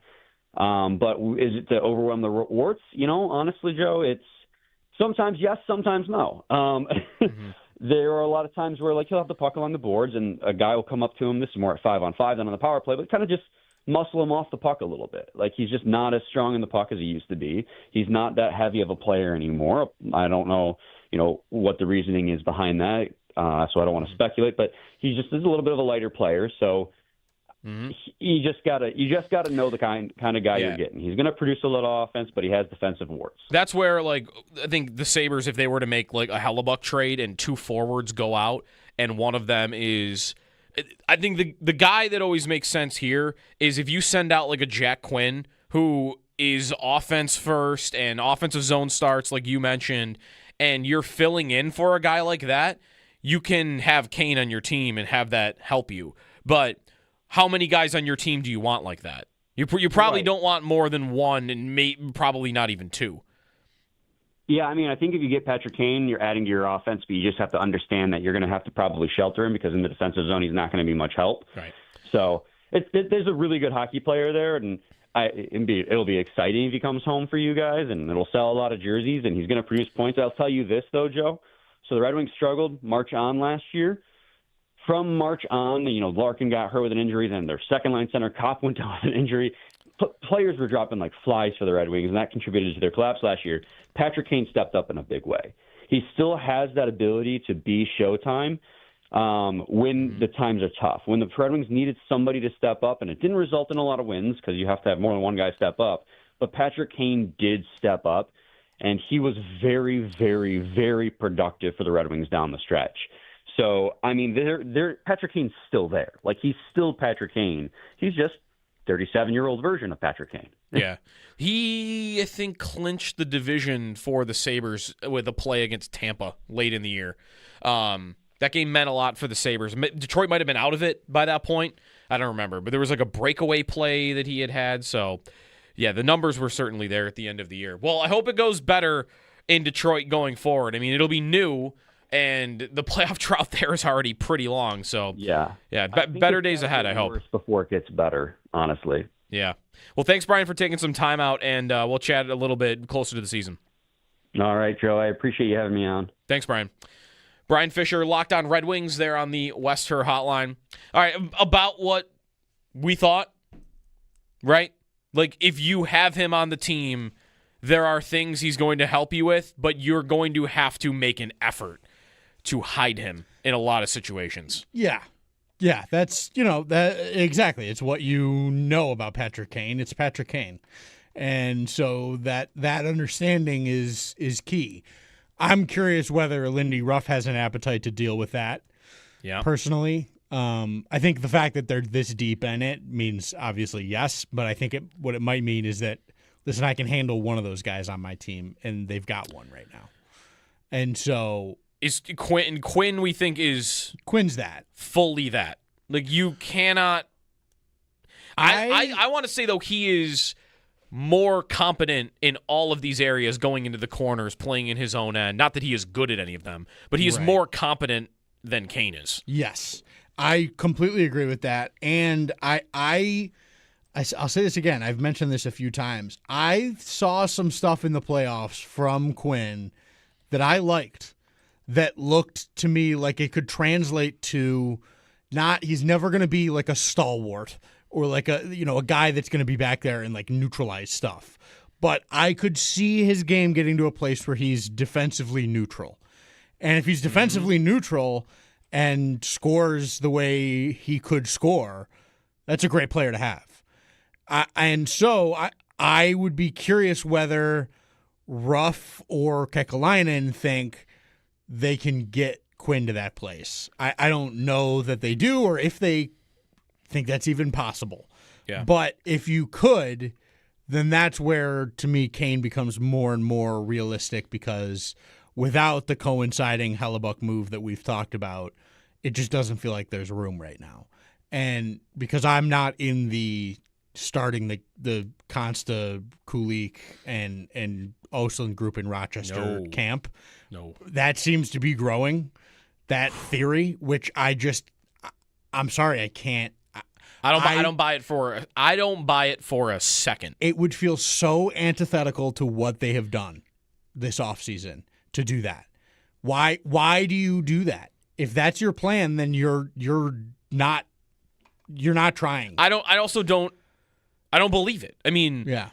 They talk glowingly about Kulik. Right. And Osland. And the other two played for you in the playoffs and were great for you. These are players you are excited about joining the team. They are not starting in Rochester. I would really be stunned, and I would be disappointed, because I think that changes what this team is. If you don't have them, to me, your ceiling gets way lower. If you swap out, if you decide, well, I'd rather have Kane right now than have Osland in the lineup, which saying that aloud sounds completely insane. Right. But that is a thing that is being said. And I think if that's your decision, you are going for, well, we're probably going to we're not matching what we did last year. Not in this division. Yeah, see, you're not. I don't think Osland doesn't even occupy the same position. Like it to me, like he is or any of them, really. Right. Like I'm maybe the other two are more. Not even Helenius. Those guys can play on your third line. Yes. And do it defensively, responsibly, and play well in both ends of the ice in a way that Kane cannot. Brian just said it with us. You cannot play him on your third or fourth line. No, he's got to be on one of your. And I guess the Sabres' third line last year was a little more of a offensive first type of third line with Quinn and Zucker and McLeod. Right. I don't know that he couldn't function on a line like that. Right. But if you want a guy to play on a defense first line and you have two lines like that, Osland's in the lineup. 100%. And I think Helenius is in the lineup. Mm-hmm. You want to tell me Kulik isn't in the lineup? Like he's the one that I would maybe start to get to, but the problem is every whisper or corner you hear them talk from the organization, it is that they love him. Right. And him not playing would just be flabbergasting to me. Yeah. The Kulik love thing, which, I mean, you're hearing so much of it. There's so much of it out there of them talking about how much they love him, both like publicly and sort of like, nudge stuff. And I'm happy to hear that. It's almost so much that I'm like, what's happening here? Yeah. Is there something going on that we're unaware of? Is there some... It almost is freaking me out that they're talking about how much they love Kulik like this. So, whatever, put that aside. I could see him being a Rochester guy next year. He's the one that I would, if he starts in Roch, I will go, I understand, I will relent, fine. Yeah. But to me, Osland or Helenius in Rochester to start the year is just it removes the possibility of those guys being what you have described them to be all offseason. Yeah. And all your actions indicate that you think they're going to be this. Everything you're doing is pointing to, like, we think that these kids could lift us up even higher than we are right now. And not having them on the team, to me, would be insane to do. Yeah. So, just need to say that one more time. There's a Hellebuck trade coming. I'm telling you. I don't have the jersey yet, but how is Kane coming here without a Hellebuck trade? He's not. To clear room for him in the lineup. 803-0550 is the phone number. You got a thought on our earlier Bills conversation? We'll reset that a bit. We have shots of audio coming up at 8 o'clock. Stay tuned on WGR.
bought in on the Bills' plan? Are people in on what they did this offseason? I was thinking about yesterday, like what we talk about on the show this morning, because we're not at camp yet, and I was thinking about the Sabres offseason. Was driving around listening to Chopin Bulldog. They were talking about Patrick Kane. And the Bills season paired against the Bills offseason, I'm not sure fans love either offseason by either team. No, I don't get that not right sense now at all. Would anybody say right now that they expect either team to be better than they were a year ago? Ooh. I don't think so. I think you're going to get closer to the Bills on that than you will for the Sabres.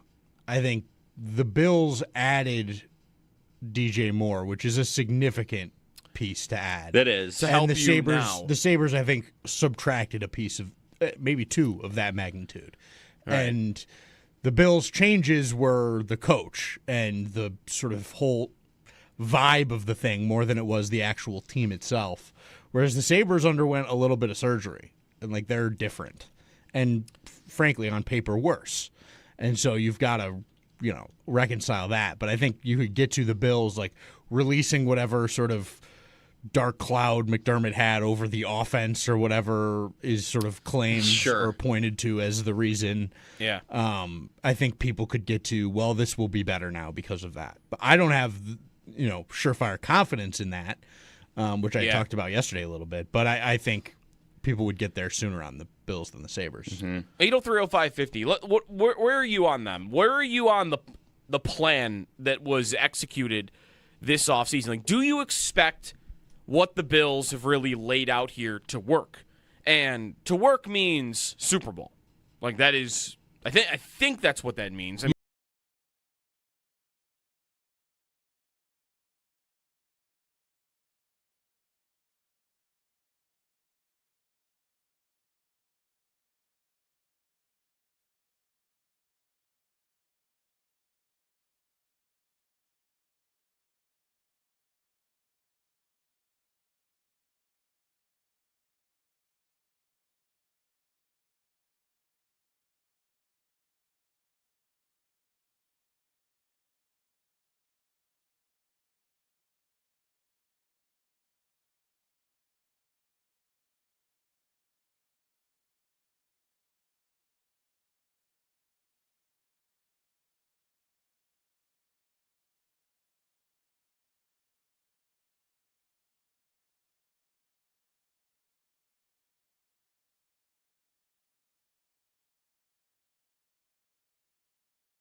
Shots of audio coming up next.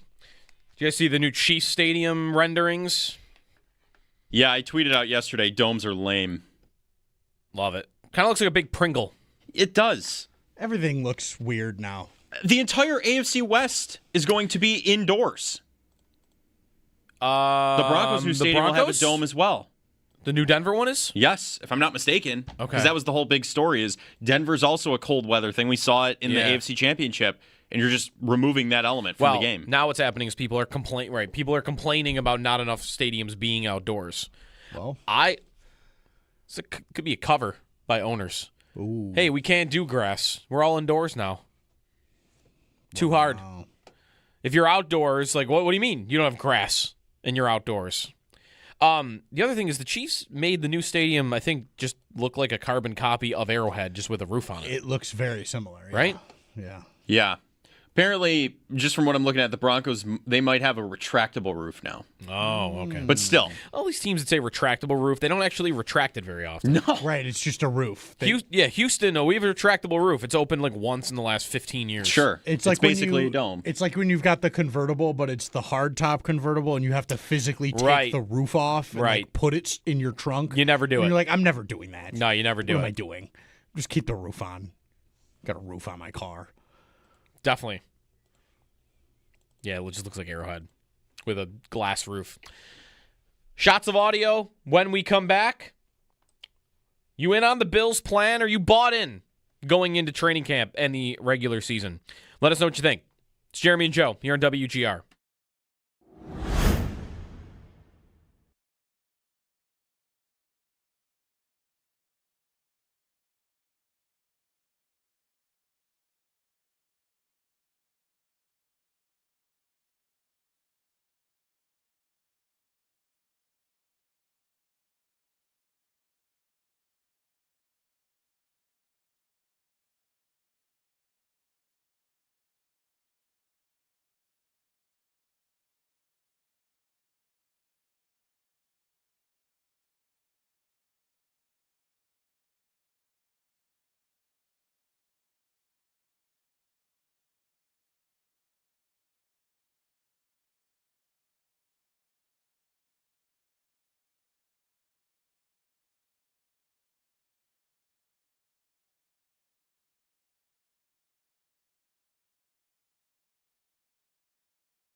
Less than a week away from training camp for the Bills around the NFL.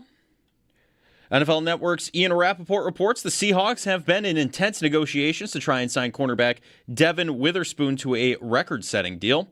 And NFL Network's Mike Garafolo reports quarterback Jimmy Garoppolo will play football this season for, quote, the right situation. And the Cardinals and the Panthers, they're the first teams to fully report to training camp. In baseball, the Blue Jays, they fell to the Rays 4-2. The Yankees beat the Pirates 2-0. The Orioles beat the Red Sox 5-1. And the Mets, they fell to the Brewers 4-3.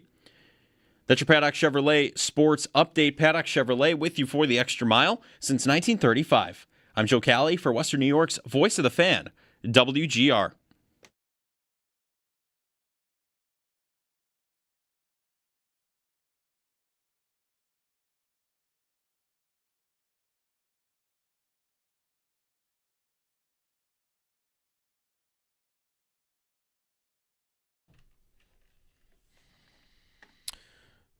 Gonna get the shots of audio here on a Thursday. Less than a week away from training camp. Good morning. Chilly morning. Jeremy and Joe. Jeremy getting the benefit of fall weather for his member guest tournament. I had, the thickest smoke you've been breathing in ever for mine a week ago. You were smoking 10 packs at your member guest unintentionally. I don't know if this is true at all, but there was somebody that was trying to tell us that every hour outside with the smoke, that the level it was last week was like 2 cigarettes. Ooh. I think that was true. Maybe they were like making that up. I don't know. I'd seen that a couple times. I'd seen a number like 8. Yeah. But that might have been for the entire day. Or for the day? I don't know. We'll have to look into it. Don't ask me any more questions. All right, no follow-up questions. No follow-ups. No comments. Yeah. No comments. No, we definitely are a week from training camp because let me tell you, the shots pulling them together this week was quite a chore. There was not a lot out there. So people aren't at the podium yet. Not at the podium yet. You wait though, Joe, next week, man, we could just have a parade of best shape of your life all around the league, and the hype season is so close. Fantasy, this is the biggest game I think in the next couple of weeks. Oh, for sure. Parsing coach speak. There actually is a Twitter account called the Coach Speak Index, which is all about trying to figure out, the levels to which this is coach speak or this is meaningful for fantasy. Like, what was one? They had one yesterday about Liam Cohen was doing a podcast about Bashal Tutin, their starting running back. Mm-hmm. And he was talking about his role this year, 4.28 speed, expecting him to have a big year, want him to get downhill, yards after he's going on this long speech about it. And at the end, it's like Cohen has an 80% reliability rate on usage and workload coach speak. Literally, they have ratings on the different types of things that they're talking about as well. Wow. That's amazing. I bet they don't have any data on Brady. I don't know if they've gone. They did. They have like a resume on coordinators. Let me tell you, we're going to get some. We'll have to see. I wonder where he comes in. Cohen, like 80% is high. You don't see 80% with a lot of coaches. No. I would expect what we've seen from Brady already. I would expect that he is not the coach speakiest guy that we've seen. Maybe. He said a couple things before, though, and especially I watched his sit down with Matt Perino, the Shout podcast. He sounded like an NFL head coach. He was beating around the bush on everything. I think he's very aware that he's not that guy. Mm-hmm. And so he leans into that when he's in it, but there will be moments that it breaks, and I think I really do. I think that there will be moments where that we get a crack in the mask and we see the real Brady come out. Okay. And I bet we get a couple moments this year. I think Keon Coleman will be the first test. Oh, yes, he will. He said, me becoming the head coach will be the best thing that's ever happened to Keon Coleman. Right. And if they start the year and he's just not involved, then guess whose coach speak rating will go down. For comparison, the previous Jaguars coach, by the way, so Liam Cohen's at an 80% at this site. Mm-hmm. Doug Peterson was at a 35% reliability rate on coach speaking. Whoa. Yeah. Holy shnikes. Look at that. All right. Well, nonetheless, We dug. We found. We got some. The first one, we got to put some pieces together here. We got 2 shots that are really one. We found out McAfee's releasing an album yesterday. Right? Yeah. So I saw this clip pop up, and I'm like, this would be a perfect shot. He sang a snippet of Drops of Jupiter on the Pat McAfee show. So here's what we have to look forward to from Sir McAfee and his album. Drops of Jupiter.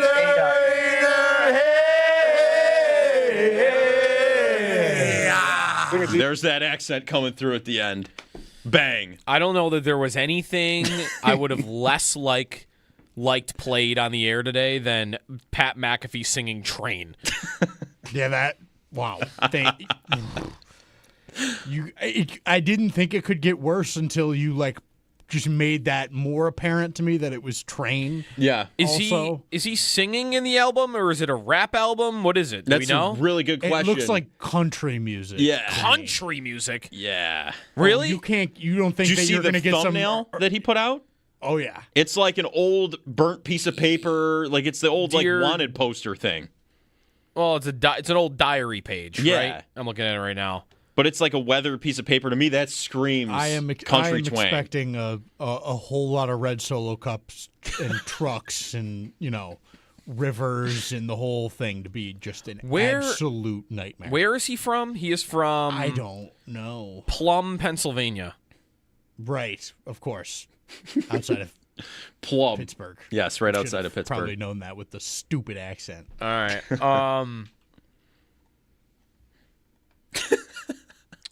I'm trying to figure out if it is indeed country. I think it might be. I think it's got to be.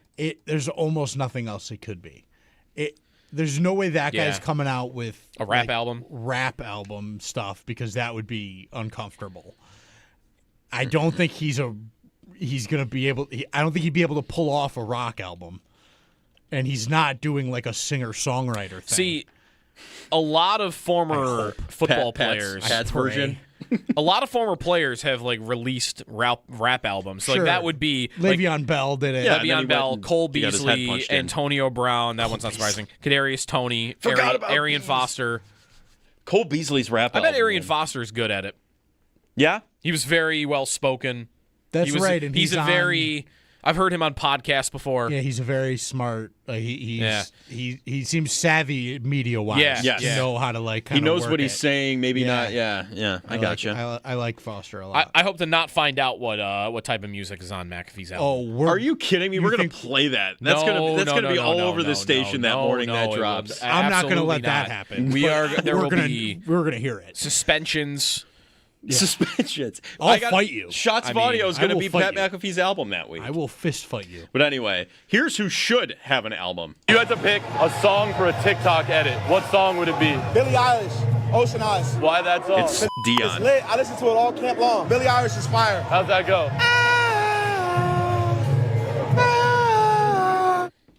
Dion Dawkins singing Billie Eilish there. I am actually surprised Dion Dawkins hasn't had an album at this point with something. Singing. Can I start my league now? That's most likely guys to make an album when they're done playing, and I'll take Dion first overall because that's almost definitely going to happen. 100%. And he'll sing in it. He'll record part of it in his drift car when he's drifting it. The music videos are going to write themselves. All the music videos are going to be electric with him. Smoking Tires is the name of the first track. 100%. So Dawkins, I guess that was a real quote, by the way, from this past weekend. That you will get fined $800 a pound if you're overweight for the Bills. It's insane. Yeah. I used to get fined for being. Yeah. Right. How I wonder how is that common normal? that is. Oh, I mean, it used to happen to me in junior hockey, so I think it's a pretty common thing. Was it like that with McDermott though? I don't know. Or is this a new thing? It could have been. I think every team does this. Okay. It was this is not an uncommon thing. It's in the CBA. Yeah. So there's a max. You're not allowed to fine players more than $847 per pound. That's so much per pound. Why is it so specific? 847. It's got to be some percentage of the deals or something, minimum deal percentage or something. Just percentage of body fat. I'm reading about there are not many players that actually deal with this and then it becomes public. Right. One is Terrence Knighton of the Broncos, who famously racked up $300,000 in fines over 2 years. What about that giant kid from Florida that Tampa Bay drafted? The Tampa Bay 400-pound guy. He wasn't on the team though, was he? That's where I wonder what the. Yeah. I'm sure the process of that is the team is setting it, right? Yeah, oh yeah. But in conjunction with the player, right? Because otherwise the team. What happens is the team tells you, based on you meet with the team doctors or whatever. Yeah. And you meet with them and they tell you this is your range. You should be playing for me when I was playing, it was I want you between 195 pounds and 215 pounds. Yeah. If you're in that range, you're good. If you're 220 pounds, you're getting fined for 5 pounds over every week that you're over. I see. Okay. And so you get this range of weight that you can be, and if you don't stay within that, every pound over that, every check-in is a fine. Yeah. So he probably got, we want you at, I don't know what he weighs right now, but if we want you at 325. Well, yeah. And you're 340. Yeah. You got to lose 25 pounds here or 20 pounds here and get down to my number, or you're getting fined $850 every week, or it might be every day. Because you weigh in every day. We used to weigh in every day. At least. That could rack up quick if you're not getting under. It's got to be every week because every day would be too. No, that'd be too crazy. It was every week for us was what we did. Former morning show producer Josh Schmidt just texted me, by the way. He said he bets the album will be Nelly country and rap vibes, which is just abysmal. Like a jelly roll sort of a situation. Yes, but worse. Yikes. Awesome. Great. Sounds good, everybody. Thanks. Thanks for that nightmare. The world end now, please. Well, speaking of the World Cup ended, right? But True. Dave Portnoy is still spewing takes on how to change the game. And here's his latest. I don't even know what to say. Make us mad. Yeah, I'm not even gonna preface it. Here we go. I don't know that anybody has the formula how to beat this. I have all my guys stand on the opposing goal line. Everyone's offsides. Yeah, but if they dribble, so you just if they dribble past give you, up 38 goals a game? Well, isn't it automatically offsides? Well, no, not if they dribble past. Well, how are they going to dribble if you're out of bounds? You got you. Checkmate. Yikes! First of all, does he not sound hammered? He does. Yeah. It's an early morning show. He's not built for that. Who are we kidding? I'm so glad that the non-soccer community fixing soccer era of the summer is over. Mm-hmm. Worst. It's still happening here in a vacuum, I guess.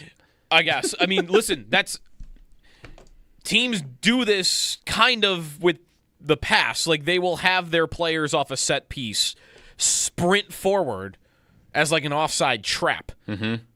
He's just taking it to a ridiculous level. level. But can't you, on a goal, if the goalie ever touches the ball, kick, you can't be offside, and then it's you just kick it over the wall, and then that's done. it. I've never seen anyone do it on a goal kick. I'm thinking when a player is 40 yards outside the box. No, I know what you're talking. Yeah. I'm talking about with Portnoy's whatever idea there. It's a very clear answer. Right, you can know anything about the sport. Yeah, exactly. You just kick the ball over those guys. It's you over. just walk past them, and then once you're past them, now you can pass. Yeah. Right.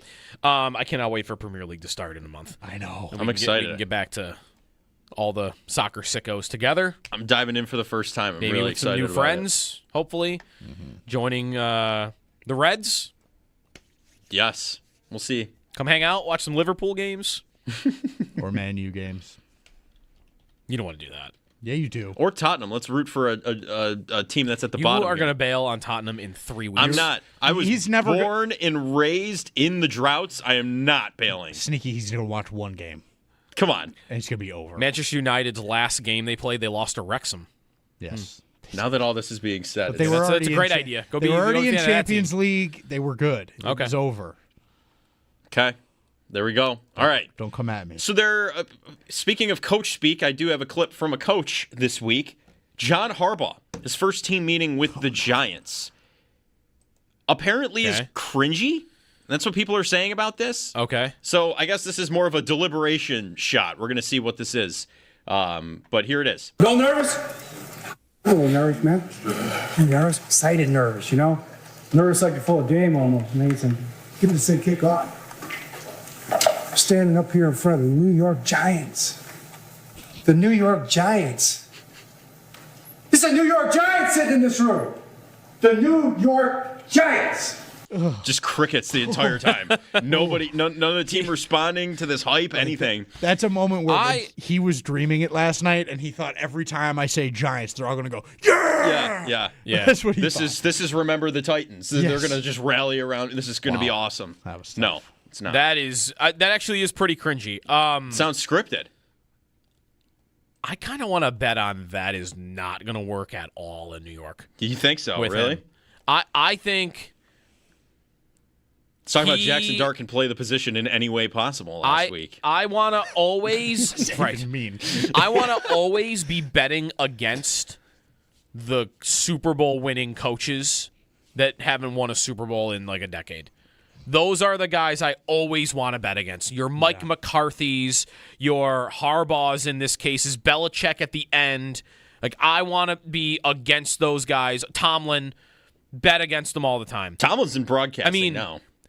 If I look at the history of Super Bowl winning coaches and what they do in their next stop, there aren't really a lot of success stories. Like, I'm looking at a history of Sean Payton with the Broncos has gone okay. He's made it to a conference championship now, and his record is barely above 500. Doug Peterson was way below 500. McCarthy has only made 3 playoff appearances. I guess it was only in 5 years, but didn't come close to getting back to the Super Bowl. Gruden, when he came back with the Raiders, terrible record. That was horrible. Shanahan in Washington, terrible record, 1 playoff appearance. Mm-hmm. Like, the last guy I got to find is probably Mike Holmgren. Yeah, Right. okay, there you go.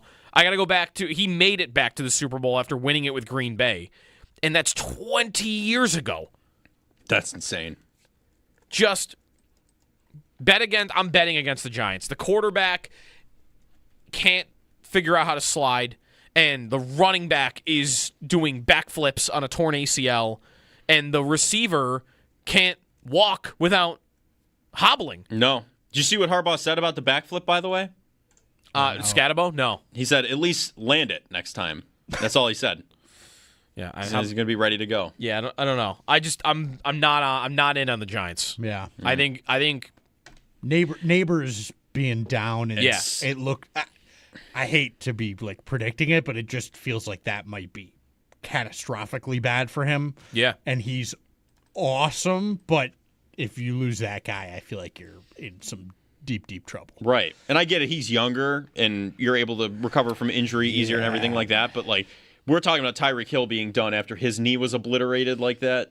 Maybe a little worse. But Neighbors still not being well it's this very scary moment for them. Right. The fact that he's still kind of hobbling around, I think is where the concern is. It's been long enough where he should be better at this point. Yeah. But I think I have it in the last 20 years. There have been 5 Super Bowl winning coaches that have moved on to a second team.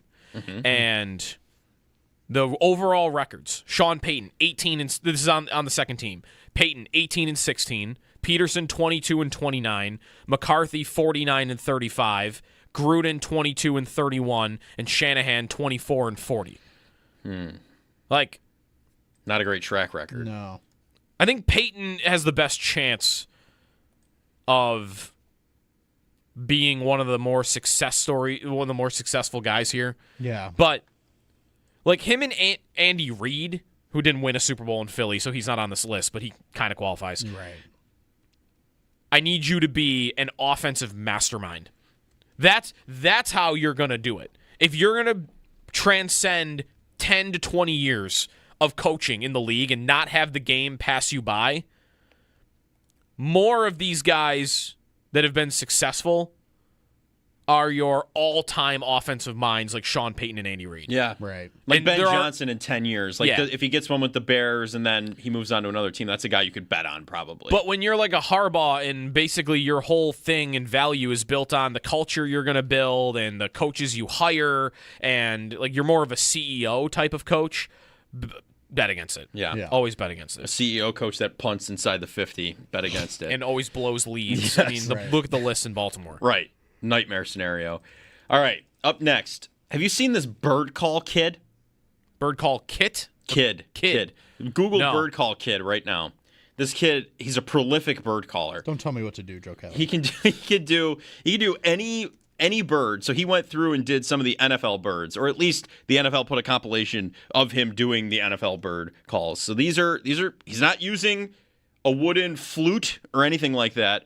He's making the noises generically, if you will. So here it comes. It's going to be a doozy. The Northern Cardinal.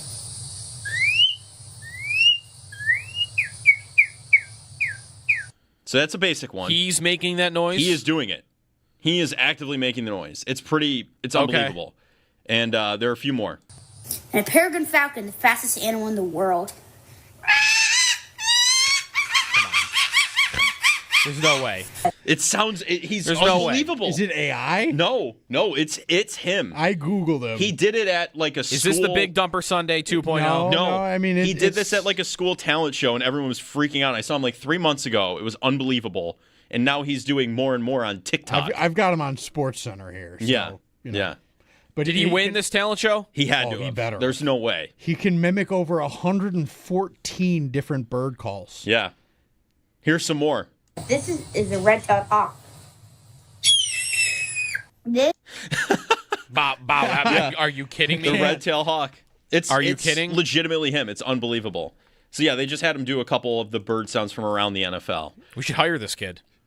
I mean, we're a bird. Have him bird make- first show. Yeah, just background noise. Yeah, he began calls? practicing bird calls alone on the playground at age 6, and he tests his vocalizations using the Merlin Bird ID app.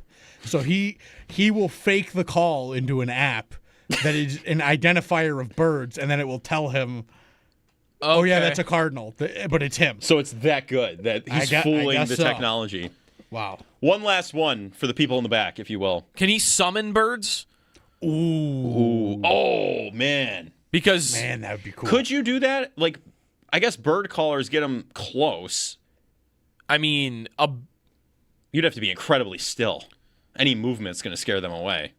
Yeah.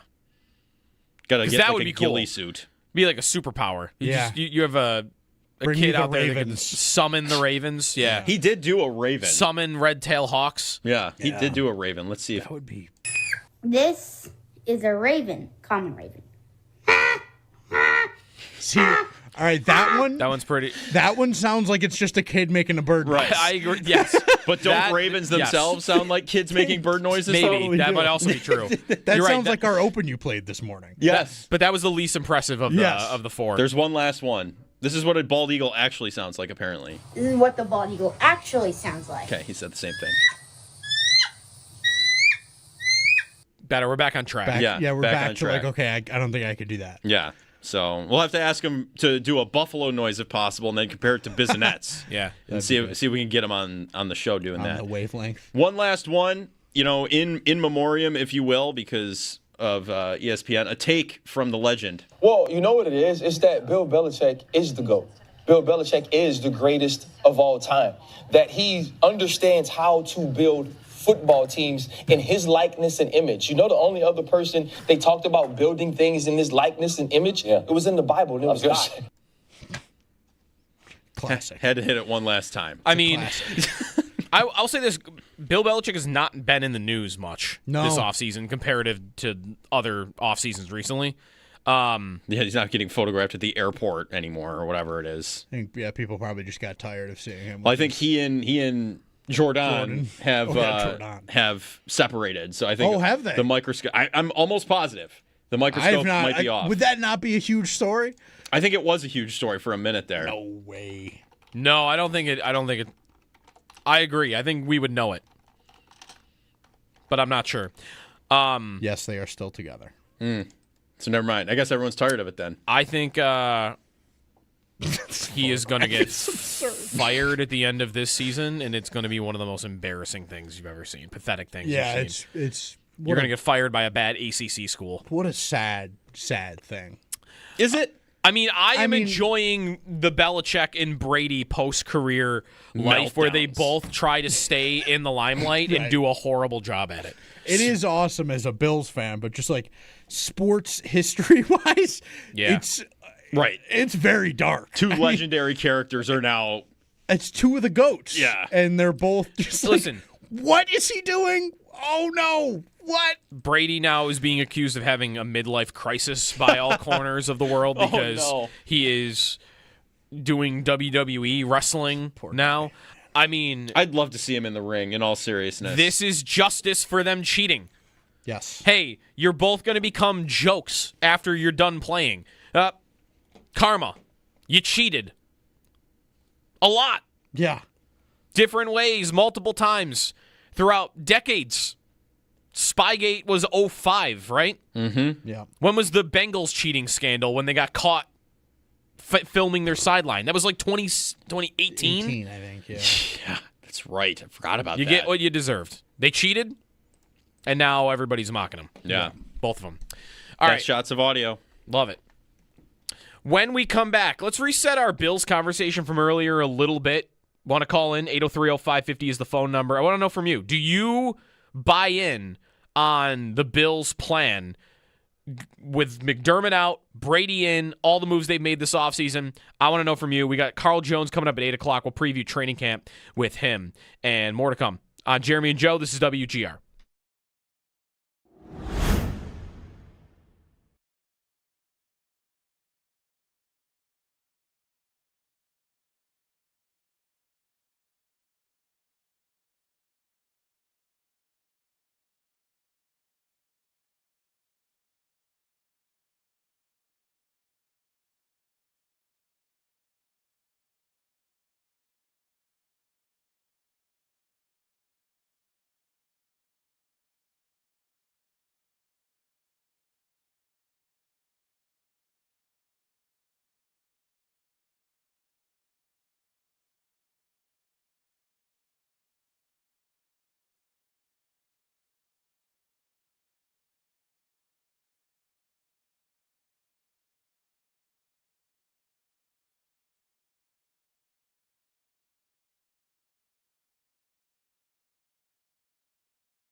For the Bills around the NFL, NFL Network's Ian Rappaport reports the Seahawks have been in intense negotiations to try and sign cornerback Devin Witherspoon to a record-setting deal. The Cardinals and Panthers, the first teams to fully report to training camp, and NFL Network's Mike Garafolo reports quarterback Jimmy Garoppolo will play football this season for, quote, the right situation.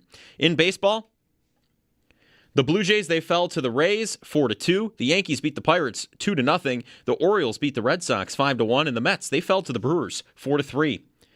That's your Paddock Chevrolet Sports Headlines. Paddock Chevrolet with you for the extra mile since 1935.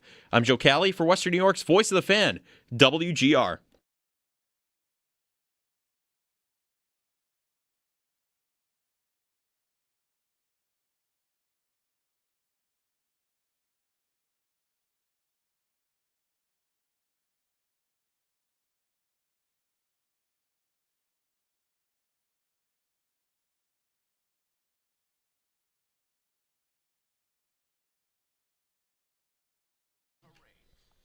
Joe Brady got some swag to him, that youthfulness to him. So I think it's going to be a little more lax from the standpoint of just guys being free, but still keeping a lot of those things that Coach McDermott has built in that organization, and that's tough football. You got to be a tough football player to play in Buffalo. That's a no-brainer. So I think if he's smart, which I think he is, he's going to keep that, but also bring some of that flair, that excitement, that energy to the whole organization. Brandon Cooks, who wants to be a Bill, talking up Joe Brady there. Caller 5 right now, 716-221-4WGR wins 2 tickets to Nate Bargatze, Big Dumb Eyes World Tour, August 2nd, KeyBank Center, 7 p.m. Tickets are available at Ticketmaster.com. Again, that's caller 5 at 716-221-4WGR. Saw from Pro Football Focus in the last 2 minutes, they ranked all 32 starting tight ends in the NFL for this coming season. Where did Dalton Kincaid rank among all 32 tight ends? He ranked higher than I would have thought. 6th. 6th best tight end in football. Only behind George Kittle, Trey McBride, Brock Bowers, Sam Laporta, and Colston Loveland. Is that higher than you would have thought? Yeah, I think so. I mean, but he's talented. We've seen that. But there's stuff to be proven still. I think that's where the questions really come.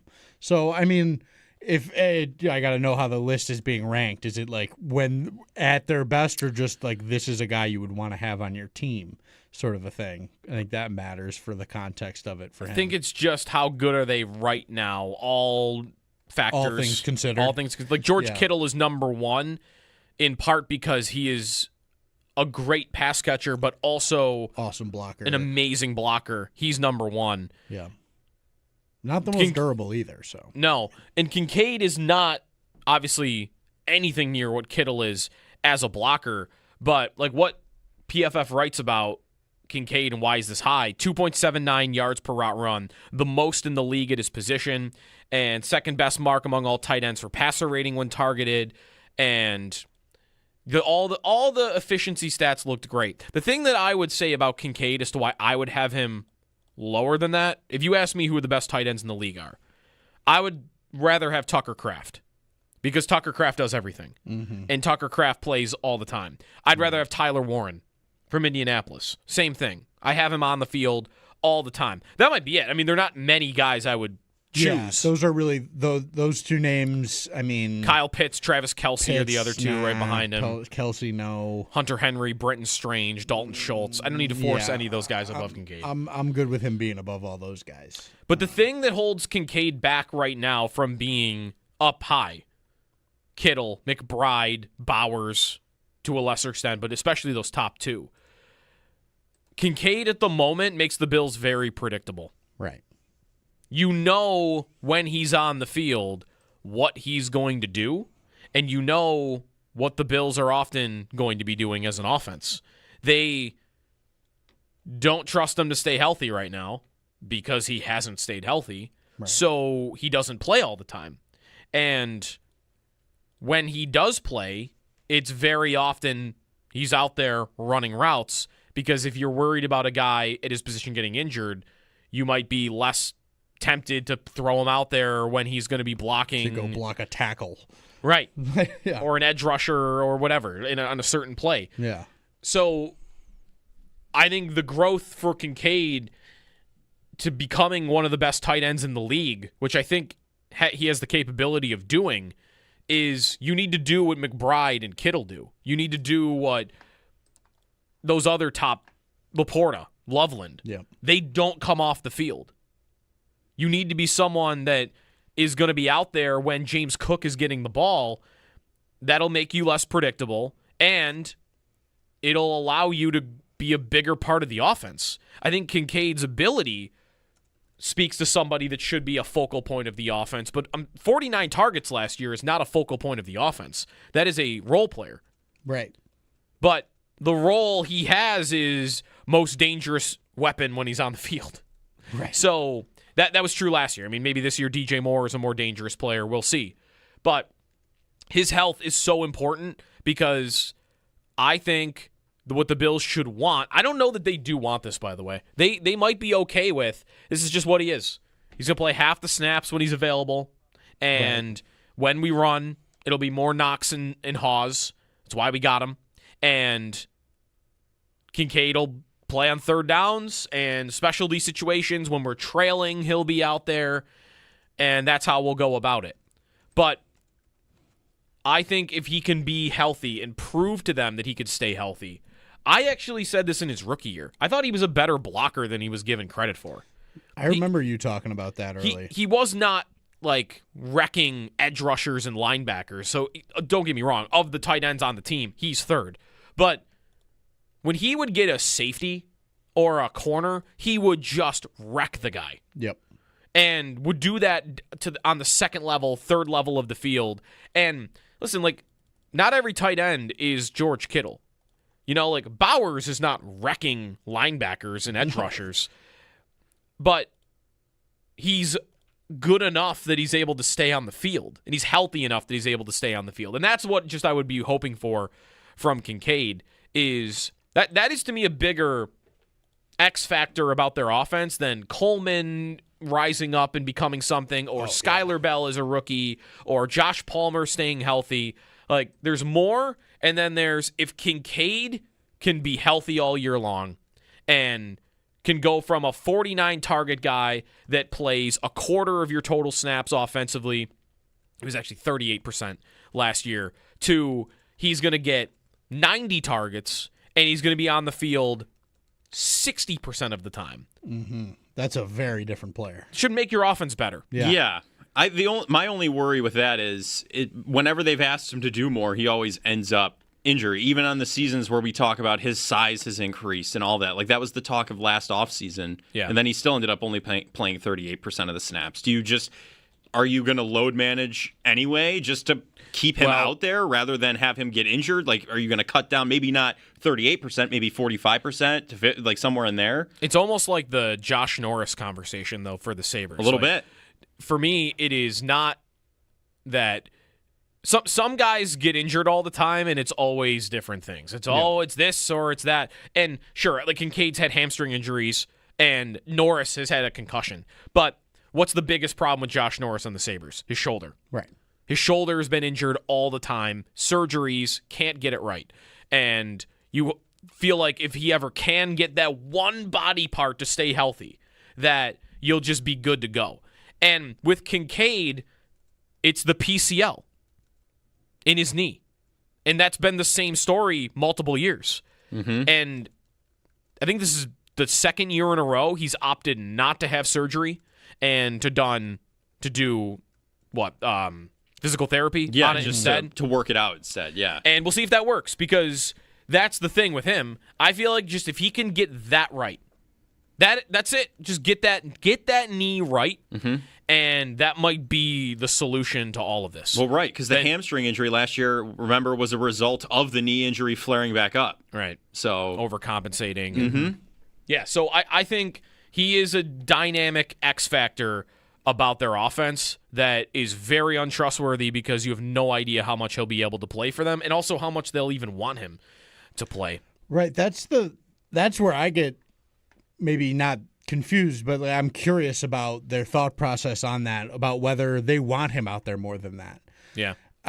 Obviously, it's very easy to say, like, well, he's so efficient. Of course, they want him to play that much. But because of all that stuff you laid out about the blocking and the players that they also have in that room, I think that matters.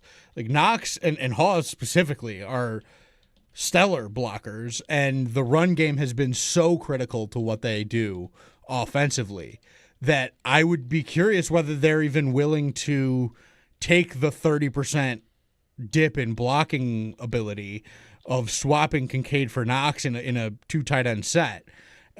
Or if they would just say, listen, I'll take being predictable if it means that I get Knox to steamroll a guy on the edge instead of Kincaid maybe struggling with that. Right. And I'm curious whether that trade-off is just one that they've accepted of like, listen, he's going to be really good at what he's good at, but we're not going to overdo it just to get him, just to try and overuse that because our balance is good right now, and we don't need to throw the ball more than we do now. And if we're going to throw it more than we do now, we're probably going to do it to our guy that we're guaranteeing $40 million a year. Sure. And that we just traded for. I will say, too, I'm curious about that sort of phase of it, whether that's their point. Yeah, sorry. Knox has also shown the ability to be a pass catcher.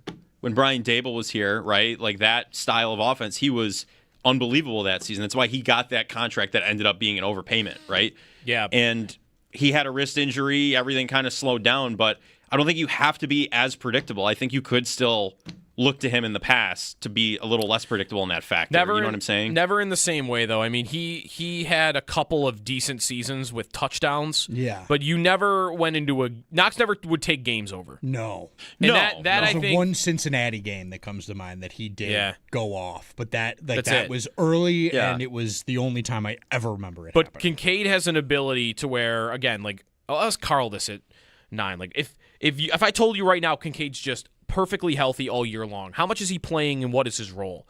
Because I think he is that extra level of tight end that this is where I would put him in the company of Loveland, Laporta, Bowers, McBride, Kittle, Pitts behind him maybe. He is capable of being a guy who takes a game over on an offense. And there are not more than probably like 7-8 tight ends in the league. Put Warren in there. Like maybe there's 10, but I don't think Knox is one of those 10. That's where there is a gap, I think, between the two, and that's why Kincaid is more important for me this year on the offense. Ron and Alden's next. Hey, Ron. Hey, good morning, guys. Morning. For this upcoming season, my only concern, the only word I can think of as concern is, so Joe Brady and Allen been together for many years. He started off as his quarterback's coach, so he pretty much did a lot of one-on-one. Then became his offensive coordinator, and now his head coach. I just wonder how much he'll let Allen have more say than where McDermott did, where I'm just hoping he doesn't sway Brady into doing things maybe Brady's not comfortable with, or I don't know what I'm saying is that, but you know what I'm getting at is like, hey, we've been together forever and trust me, and we, this kind of stuff. Or if Allen's just going to let him, hey, you're head coach now, it's a totally different relationship with each other. I just don't know if that's a concern or not, or I can't think of any other coaches that have stayed with a quarterback all the way through with every step. And I was just wondering what you guys would think about that. Thanks. Yeah, I mean, it's so hard to know, right? Like what their relationship will be like and how it'll be different. I don't know. You can make yourself worried that Allen's going to run over Brady on certain things on the offense. Like, listen, Allen, you got to let him do it sometimes the way he wants to. And there's no coach in the league that'll be able to, in the middle of a play, get him to not do something, right? Like McDermott, for all the process and, leadership qualities that he had in that locker room and how much of the guy he was. I still remember the Week 1 Jets game from a couple of years ago where he was on TV pointing to his head and looking at Josh and saying, be smart, be smart. And on the next play, Allen on 3rd and 15 tried to jump over 2 Jets 9 yards away from the first down marker. Like he did the total opposite of the thing his head coach had just said 15 seconds later. And I'm sure there are a million plays Joe Brady calls where he wants the ball going one place and Allen sees something else and he goes there. So you can only control a guy like that so much. You only want to control a guy that good so much. because then you're not going to get the fourth down touchdown to Ty Johnson in the playoffs 2 years ago at the back of the end zone, because no coach in the world would have ever told him to throw that pass. So I'm not going to make myself worried about that part of it. If we start to see trends during the regular season where it's like a problem somehow, I don't even know how we'd find out about it. That's like the type of thing you'd find out at the end of the year, like when Jalen Hurts and Nick Sirianni were at odds after the year. I'm not going to make myself worried about that part of it. Carl Jones coming up at 9. We'll preview training camp. Stay tuned here on WGR.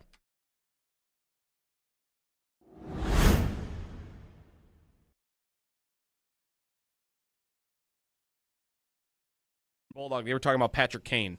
And the Bills season paired against the Bills offseason, I'm not sure fans love either offseason by either team. No, I don't get that not right sense now at all. Would anybody say right now that they expect either team to be better than they were a year ago? Ooh. I don't think so. I think you're going to get closer to the Bills on that than you will for the Sabres.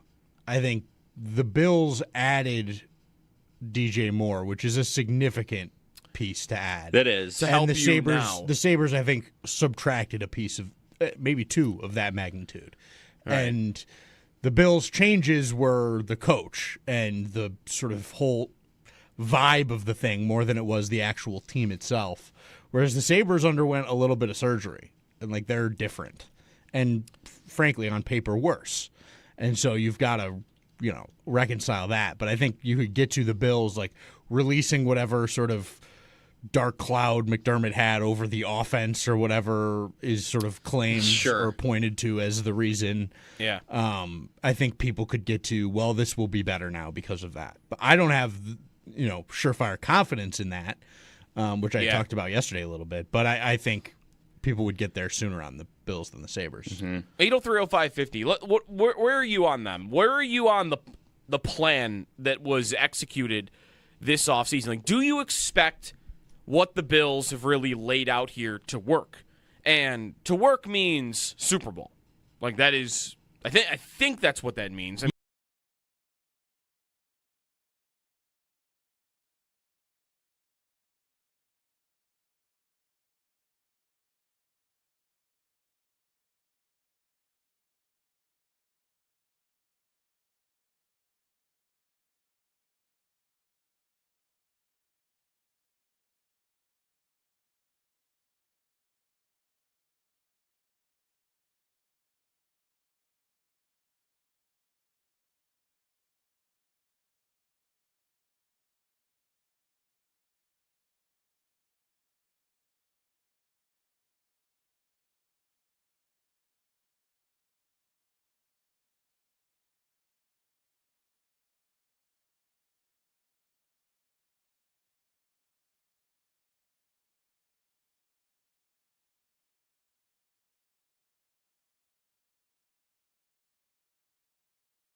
We have breaking news in the NHL. Get to that in 1 second. Be caller 5 right now. 221-4WGR, 716-221-4WGR. Win a pair of tickets to see Tim McGraw, special guest 49 Winchester at Darien Lake Amphitheater on Saturday, August 1st, courtesy of Live Nation. Tickets are on sale at Ticketmaster.com. Patrick Kane is signing in Chicago. It's official from the team. Elliot Friedman says it's a 2-year deal, $8 million per year. We'll talk about that. He was eligible for a different type of contract, but Chicago's giving him $8 million per year. Big deal. Carl Jones next. Reaction to the Kane signing, and we'll preview training camp after the break. It's Jeremy and Joe here in WGR.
Patrick Kane rejoining the Blackhawks on a 2-year deal, $8 million AAV per Elliot Friedman.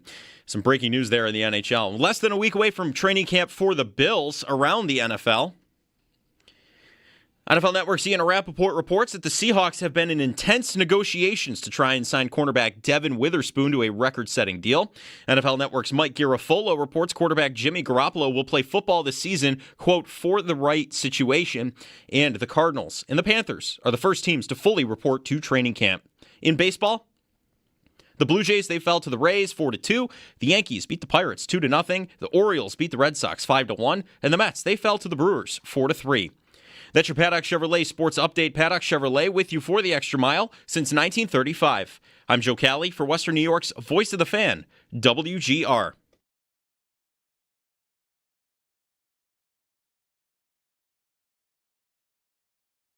Since Stephon Diggs has left the Buffalo Bills, it's been this everybody eats mantra and spreading the football around, and it's gotten them to where it's gotten them, but it hasn't been good enough. And you heard Deion Dawkins said it's time to stop talking about it and actually do it. A guy like DJ Moore can line on the outside and be able to win, and he's good with the ball in his hands. You look at some of his numbers. Last year was the lowest numbers he's had since his rookie year, but it also comes with a lower number of targets. If they can find a way to get the football to him, that's also going to help a guy like Skylar Bell, who's also a really good receiver when he has the football, similar to Khalil Shakir. Jason McCourty, some of those players we'll talk about at training camp, which opens in less than a week. They'll be on the field practicing in less than a week. Good morning, it's Jeremy and Joe. Carl Jones, Channel 4, coming up in just a moment here. If you missed the news in the last couple of minutes, Patrick Kane is going back to Chicago. 2-year deal, $8 million per year. We'll talk more about that in a little bit. Very brief takeaway from me. I do not care he's from Buffalo. I don't care about the homecoming story at all. I don't think they lost out on a homecoming story here. I think they lost out on a power play specialist that had the skill on the power play they're missing, which is an elite passer and distributor. That's it. And that was not worth an $8 million cap hit, which is what he's going for in Chicago. He would have been the Sabres' highest paid forward if he had signed. So I think he had a skill set they're missing, and I also don't think that skill set was worth what it cost. So there. Kane. We'll talk more about it later on, but he is going back to Chicago. The Bills open camp. They'll be on the field in less than a week, and they'll be at St. John Fisher for a little over a week, not long, and then back to the stadium for the return of the blue and red. Carl Jones now on the West Her hotline from WIVB Channel 4. It'll be different, right, Carl? Like, it's just not going to be as long at Fisher. Yeah, it'll be different. We got to wake up a little bit earlier. That too. Well, you do. No different for us, but yeah, a little bit earlier. Practice at 8:30 now. It's like a college vibe now. So, yeah, it's gonna be a little different. Obviously, Joe Brady, his practices were a little different, even in minicamp and OTAs. Just the energy around it. So, I'm excited though. I think fans should be as well. Do you feel like things are looser down there? Like, we opened the show earlier today looking back on the offseason now as we head into camp, and whether fans think or are bought in on this plan working, and really the meat of the plan of the offseason. They added Bradley Chubb, DJ Moore, and Jim Leonard, but obviously the biggest thing they did this offseason was going from McDermott to Joe Brady. I do think things are looser, and I think based off of, one, my experience just being at practice and just seeing how things operate, just watching how people move around the field, the music, everything in between, it's just a different vibe there, for better or for worse. I'm not here to tell you that one way is better than the other, right? It's different. And then also when you speak to some of the players, they'll admit that as well. I actually just talked to Mitch Morse the other day, and he just said that one of the things that he gives Joe Brady a lot of credit for is how he makes people feel very comfortable. And I think that players will always themselves under Sean McDermott. That was never an issue, but it may be amplified a little bit more under Joe Brady, just based off how he interacts with people, how he moves around, and how he makes people truly feel like their best version of themselves. So yeah, I think once again, I've seen it with my own two eyes, and then the players themselves, even ex-players, have seen that as well. What is the number one thing you think we'll be talking about at camp? Is it just going to be Keon Coleman again? I mean, that's kind of been true multiple years in a row, but he is still kind of on trial here for his NFL career. Like, is it going to get rolling? Because other than that, we'll have battles, but, we'll talk guard. There'll be linebacker. But is Coleman still the number one thing? Listen, I can assure you, I know Bills fans want to know who starts at left guard. Y'all not getting no answer 8 days into St. John Fisher without shoulder pads. I can assure you that. So please don't hit on my XP asking, do I know who's ahead in left guard training camp battle? I do not know, okay?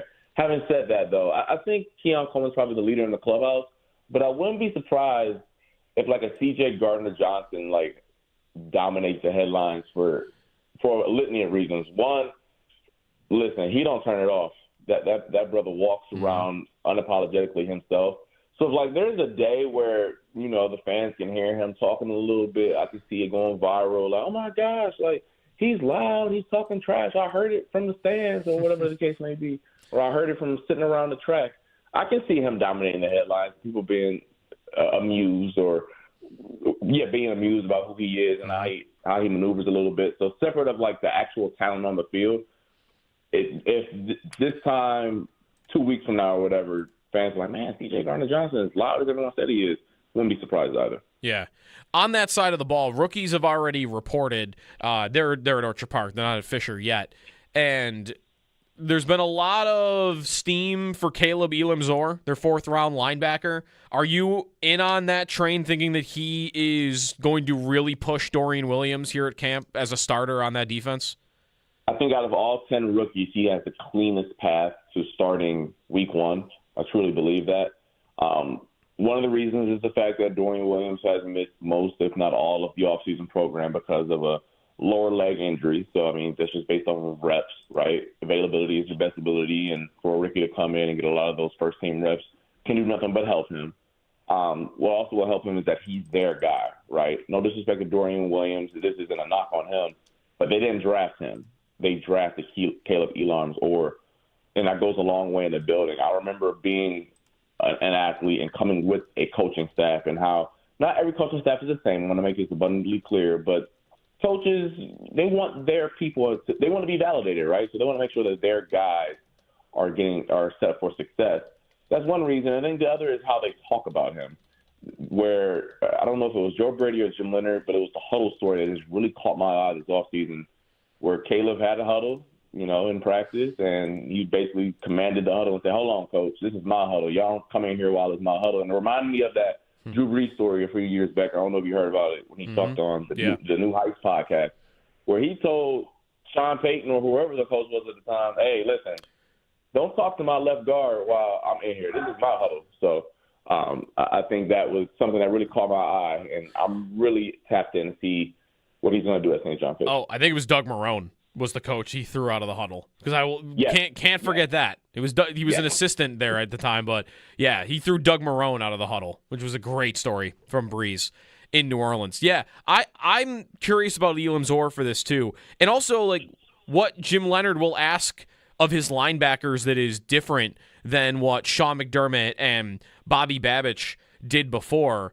I feel like a lot of the things we're hearing are there will be more blitzing, and Elam-Zor comes in with that profile, and I feel like Dorian Williams and Bernard have experience in that as well. So I know it's more than just blitzing, but how different do you feel like the job of these linebackers will be in this defense versus the old scheme? I think they're going to be moving forward a lot more. Like, I think a lot more blitzing, a lot more aggressive on early downs, where they're going to be given the green light to tee off. And obviously there are pros and cons of that. Let's not sit up here and say, oh, we need linebackers to just always move forward every single snap. Well, I mean, the Seattle Seahawks backers did not play like that, and they just were the best defense in football last year. But I think this is going to be different than what you saw in the Sean McDermott, where there was a lot of catching, a lot of like, hey, we're going to read and react. Although I will say that final year in Buffalo, the backers did blitz a lot more. They were a lot more aggressive. Yep. And to be fair, the run game didn't really improve that much, but they were moving forward. So, but I do think you're going to see an uptick in that. And then, I mean, the aggressiveness across the board is going to be like that. There's going to be guys blitzing out the wahoo. I made the comparison this offseason. There may be some plays where you think there's 12 players on the field, just by how much movement there's going to be going on. So, yeah, I do think that also fits Bernard's skill set because I was just calling cards coming out of Baylor. And then obviously the same thing with Dorian Williams. Is there anywhere in the defense you feel like they could still add a spot? I know Sal's been talking a lot about like maybe one more corner on the team, but do you feel like if they added a late veteran here, not anything, that's going to jump off the page for money, but do you think there's room for someone else to still come in? I think corner is an appropriate spot. It depends on how you feel about Davis and Igbenogson. Listen, just because you drafted a guy doesn't mean that he's good. That's just I know that they wanted depth, but just to say that he's not a guy who can help you out in week one. Well, if Max Harrison gets dinged up a little bit, your options are moving D. Alford back out to the outside, and then now you're moving C.J. Gardner-Johnson to the nickel. But now we're hurting two spots. Now our nickel isn't as good, and now our free or strong safety isn't up to snuff as well. So I think that getting another outside corner is definitely something that they should be going after. But I wouldn't expect it before day one of camp, right? If you're a coach, let's see what IGB has as a player. And listen, if we get 10 days in the training camp and he's not what we want right now, okay, let's go get to a veteran. These veterans are going to be ready. Whether it is a Trey Wyatt or go down the list of any veteran that's older, that's been around the league a little bit, they're in shape, they're ready, and if they get their number called, they'll be able to make something shape. Yeah, that if it was Trey White, he comes up, and we talked about him actually a little bit yesterday. He had a good year under Sean McDermott, which I was not fully expecting just because it had been so many years since he'd been able to stay healthy and put it together on the field. But that was McDermott, and how easy would it be for Trey White with this defense and the differences and what's asked of their corners to just plug in under a new scheme at that position and be able to replicate what he did last year? Do you think he actually makes sense, or do you feel like when we talk about a veteran corner that it would be more likely to be somebody else? He doesn't profile as the exact corner that would be best in this system. I like Trey White's game because he's quick, he's smart, he can get in and out of breaks. Listen, for better or for worse, when you play man coverage at the rate that the Broncos did last year, which I believe was north of 50%, the highest in football, man, it's about being long and being able to bump and run. And there are a lot of corners that necessarily I wouldn't put in the top 10 of my – Patrick Stan is obviously great, but there are a lot of corners who don't necessarily need to have the greatest feet, don't need to have the greatest hips. Because, hey, we're just asking to just bump around with these guys all over the field. That's not necessarily Trey White. Having said that, though, I want to make this so clear. Trey White has been playing cornerback for half of his life at this point. It's not like he's never played man coverage. So, listen, if he is the best available corner on the market, I don't see why it would be some square peg, round hole thing. Sure, it's not his exact skill set, but this isn't like you're asking him to play defensive line. He's played man coverage before. This is what he does. Right. Carl Jones with us on the Wester Hotline from Channel 4 as we look ahead to training camp a bit. On the offensive side of the ball, I'll ask you the question that we were picking apart last hour. If Dalton Kincaid, if I told you right now, hit a magic button, he will stay perfectly healthy all year long for the Bills, how much do you think they'd use him, and what would his role be?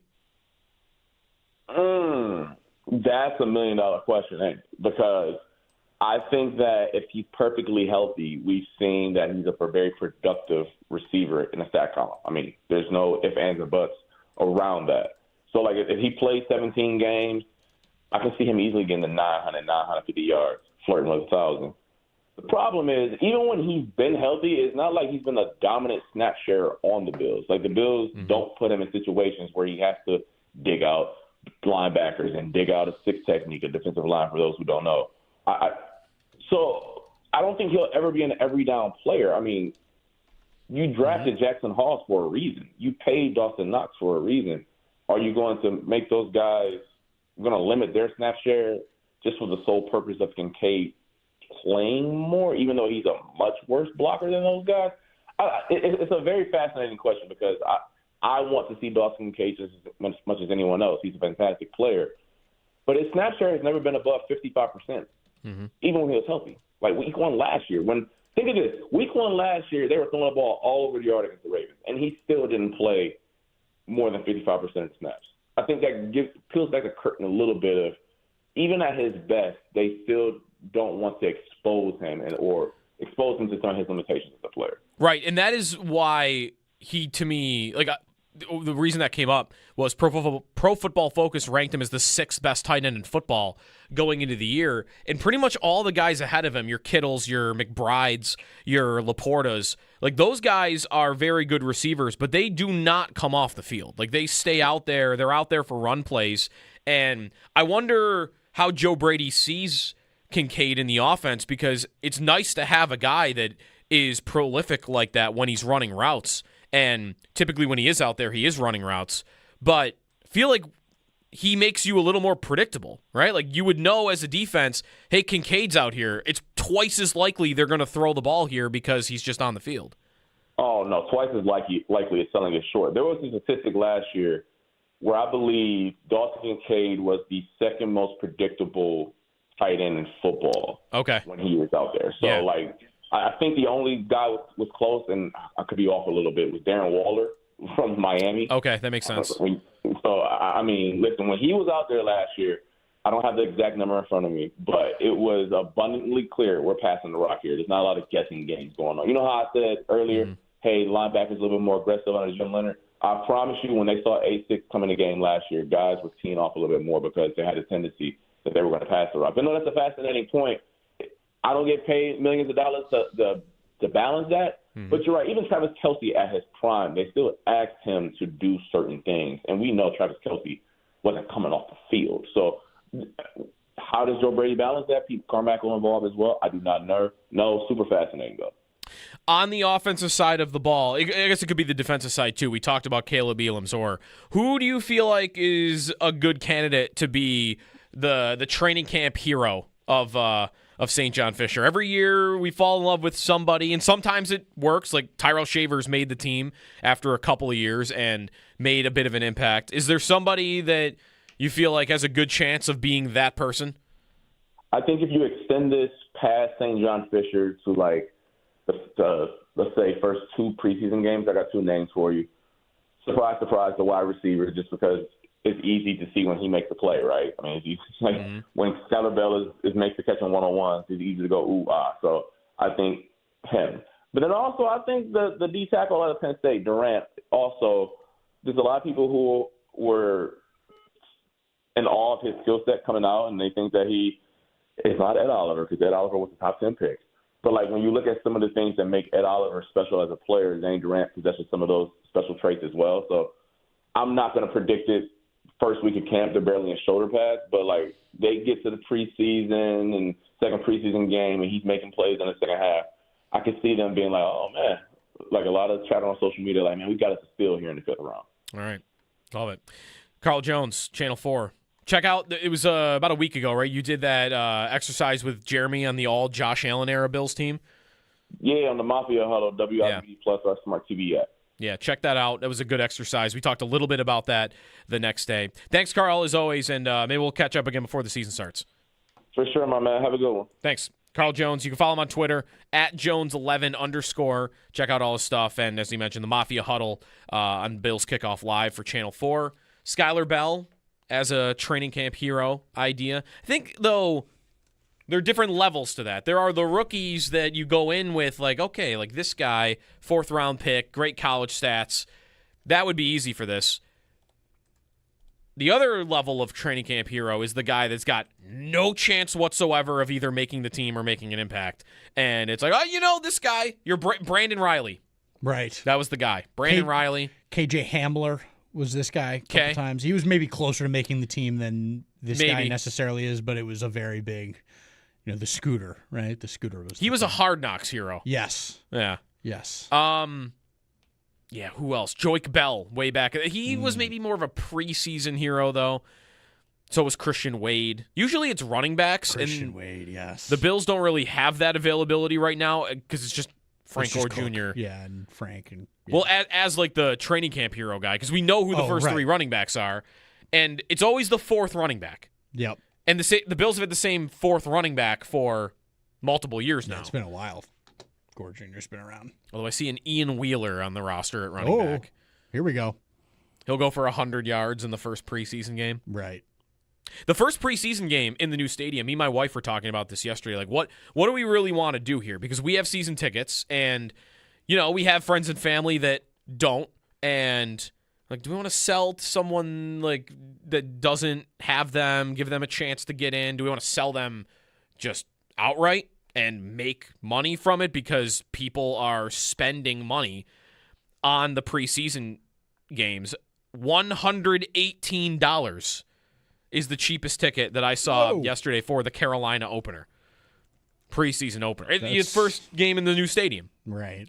But it's funny, you look at like ticket prices on the 3 Bills preseason games. 2 are home, 1 are road. The first home game it's Carolina. Tickets as low as $118. Week 2 at Cleveland. Tickets as low as $9. That's funny. And then the third one, tickets as low as $88 because that one's also at home. Wow. Are you paying $90 extra to get in that building a week earlier? I got to tell you, I'm not. I wouldn't for the third game. I would consider it for the first because it is the first football being played in the stadium. It's first. Is it even football? It's a good, not to be good disrespectful question. to our preseason heroes. Do you think it's closer to the blue and red scrimmage than it is to regular season football? Definitely think that's true. Definitely think that's right. Well, they're wearing the uniforms at least. Okay, Are they doing that at the? No, wait, they're doing that at the blue and red too. Blue and red too. Never mind. I was just gonna say. All right, you have a point here. I think it's closer to that than Saturday at 1:00 helps. That's good. That is not far. I mean, August 15th. No, I mean, wow. Who's playing quarterback that game? Time is flying. Kyle Allen. And Shane Buechele still hanging out. Is he still around? Yep. I think he is. That's it. That's it. I think Shane is around. All right. We should get a game together for some sort of training camp / preseason Bills fantasy game. Oh, 100% we should. There's too much potential. I mean, I'm envisioning. I want to care about the preseason, and how will I care about a fourth quarter with Shane Buechele at quarterback? Betting. Yeah, that's the only way. Gambling. That's it. He's the third quarterback. It's not really. He's really unless he's battling for the number 2 job. That would seem. I don't think so. I think Kyle Allen's at number 2, especially because Allen. I mean, it's just Allen's buddy who's the backup, right? Trubisky. Right. Kyle Allen was the backup already. You're just rotating off of those guys at this point. Right. Yep. So let's take a break and then let's get into Patrick Kane for a minute. He's not coming to Buffalo. No. And this was not an idea I really wanted them to do, but because of the way the whole process went about, I feel a little let down right now, and I need to be talked out of that because at the beginning of the offseason, I didn't want Patrick Kane. That next here in WGR.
Time for the pick of the week. Brought to you by Riverfront Auto Sales.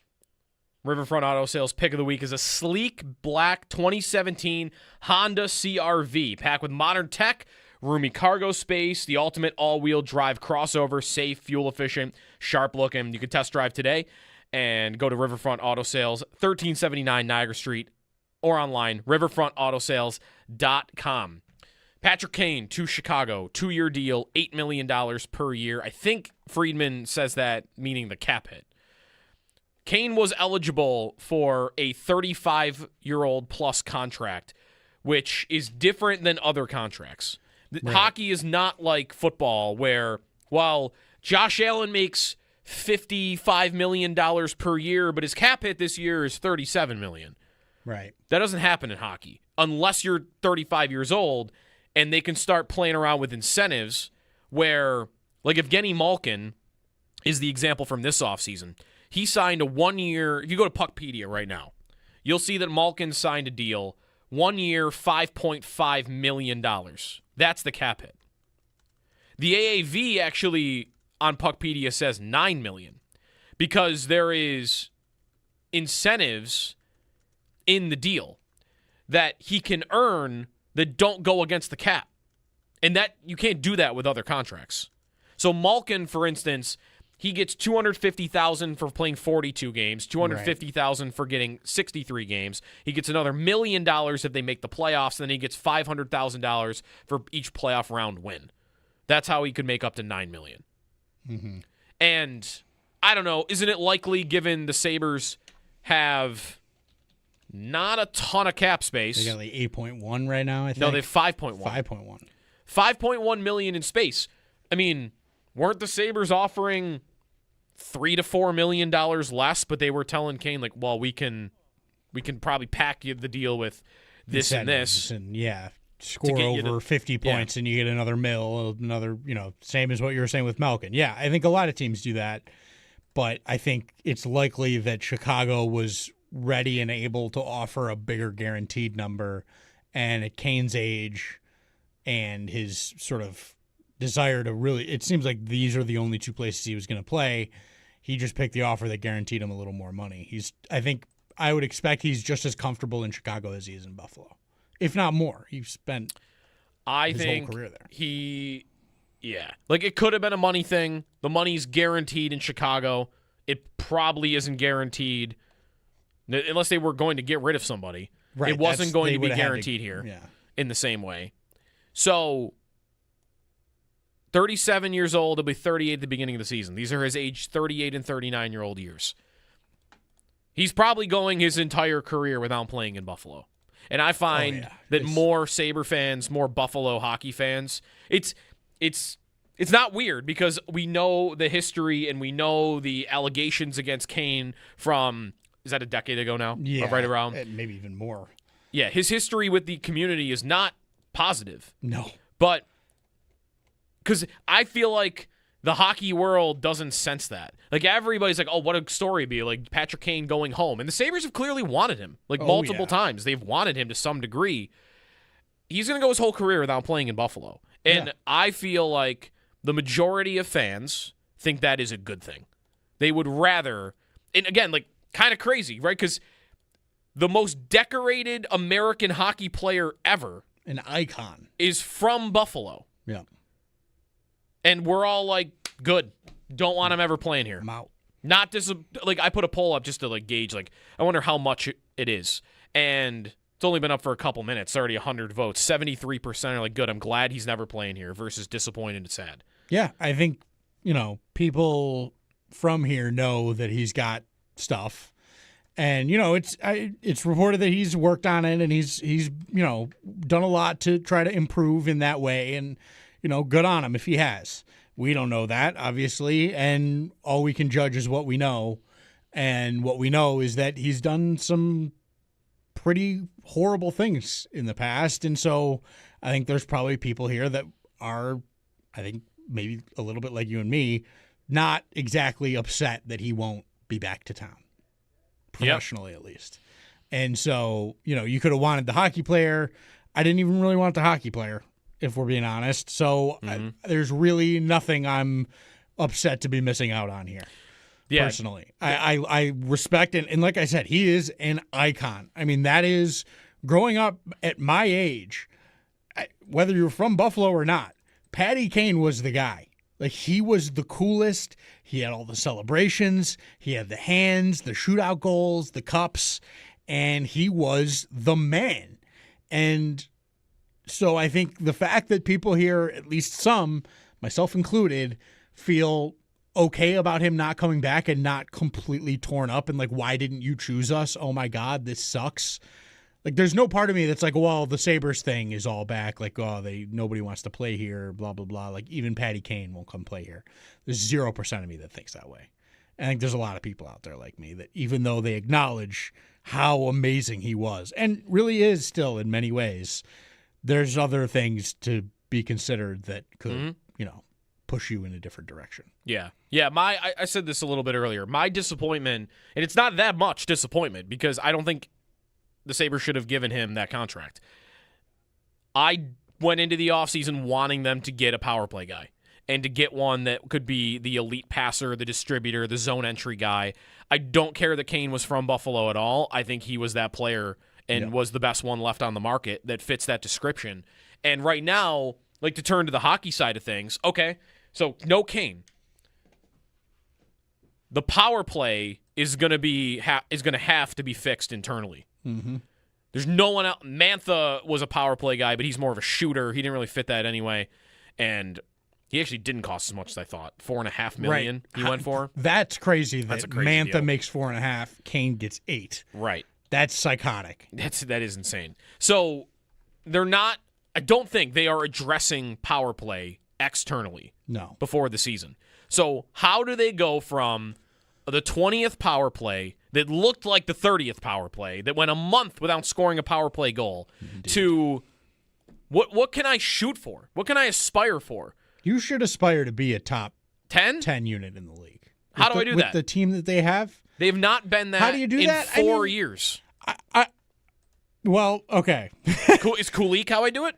Kulik could By help. the way, I'm not saying like they can't do it. No, I yeah, think they could. It's a good question. I think it's a valid question that we've, it is a challenge clearly for us and them to figure out. How do you do it? Your entries need to be better, and that's not something that these players should struggle with skill-wise. Mm-hmm. And if you can fix that, you fix a lot of things. Mm-hmm. And so entries is a coachable, fixable thing. Full blank, like full stop. Yeah. I'm not giving anybody any excuse to like, well, I don't think Rasmus Dahlin can execute a power play zone entry. That is not what's happening here. They just, frankly, don't have a very good one right now. Or they use it so often that teams know how to stop it and they don't know how to adjust. Right. So, okay, fix that problem. What do you got to do there? You have to be okay dumping the puck in the first couple times you touch it, maybe. Or understanding that the strength on your power play may be that you've got two guys up front in Josh Doan and Zach Benson that can just go get it back. So like maybe that's just your entry is to go outman the puck. I've done that to great success. I mean, I know it. Nichols is a very different thing, but like I did that with guys that could have done something else, and it works because if you get your guys to just work harder, you will get the puck. Mm-hmm. So that's a very easy place that doable.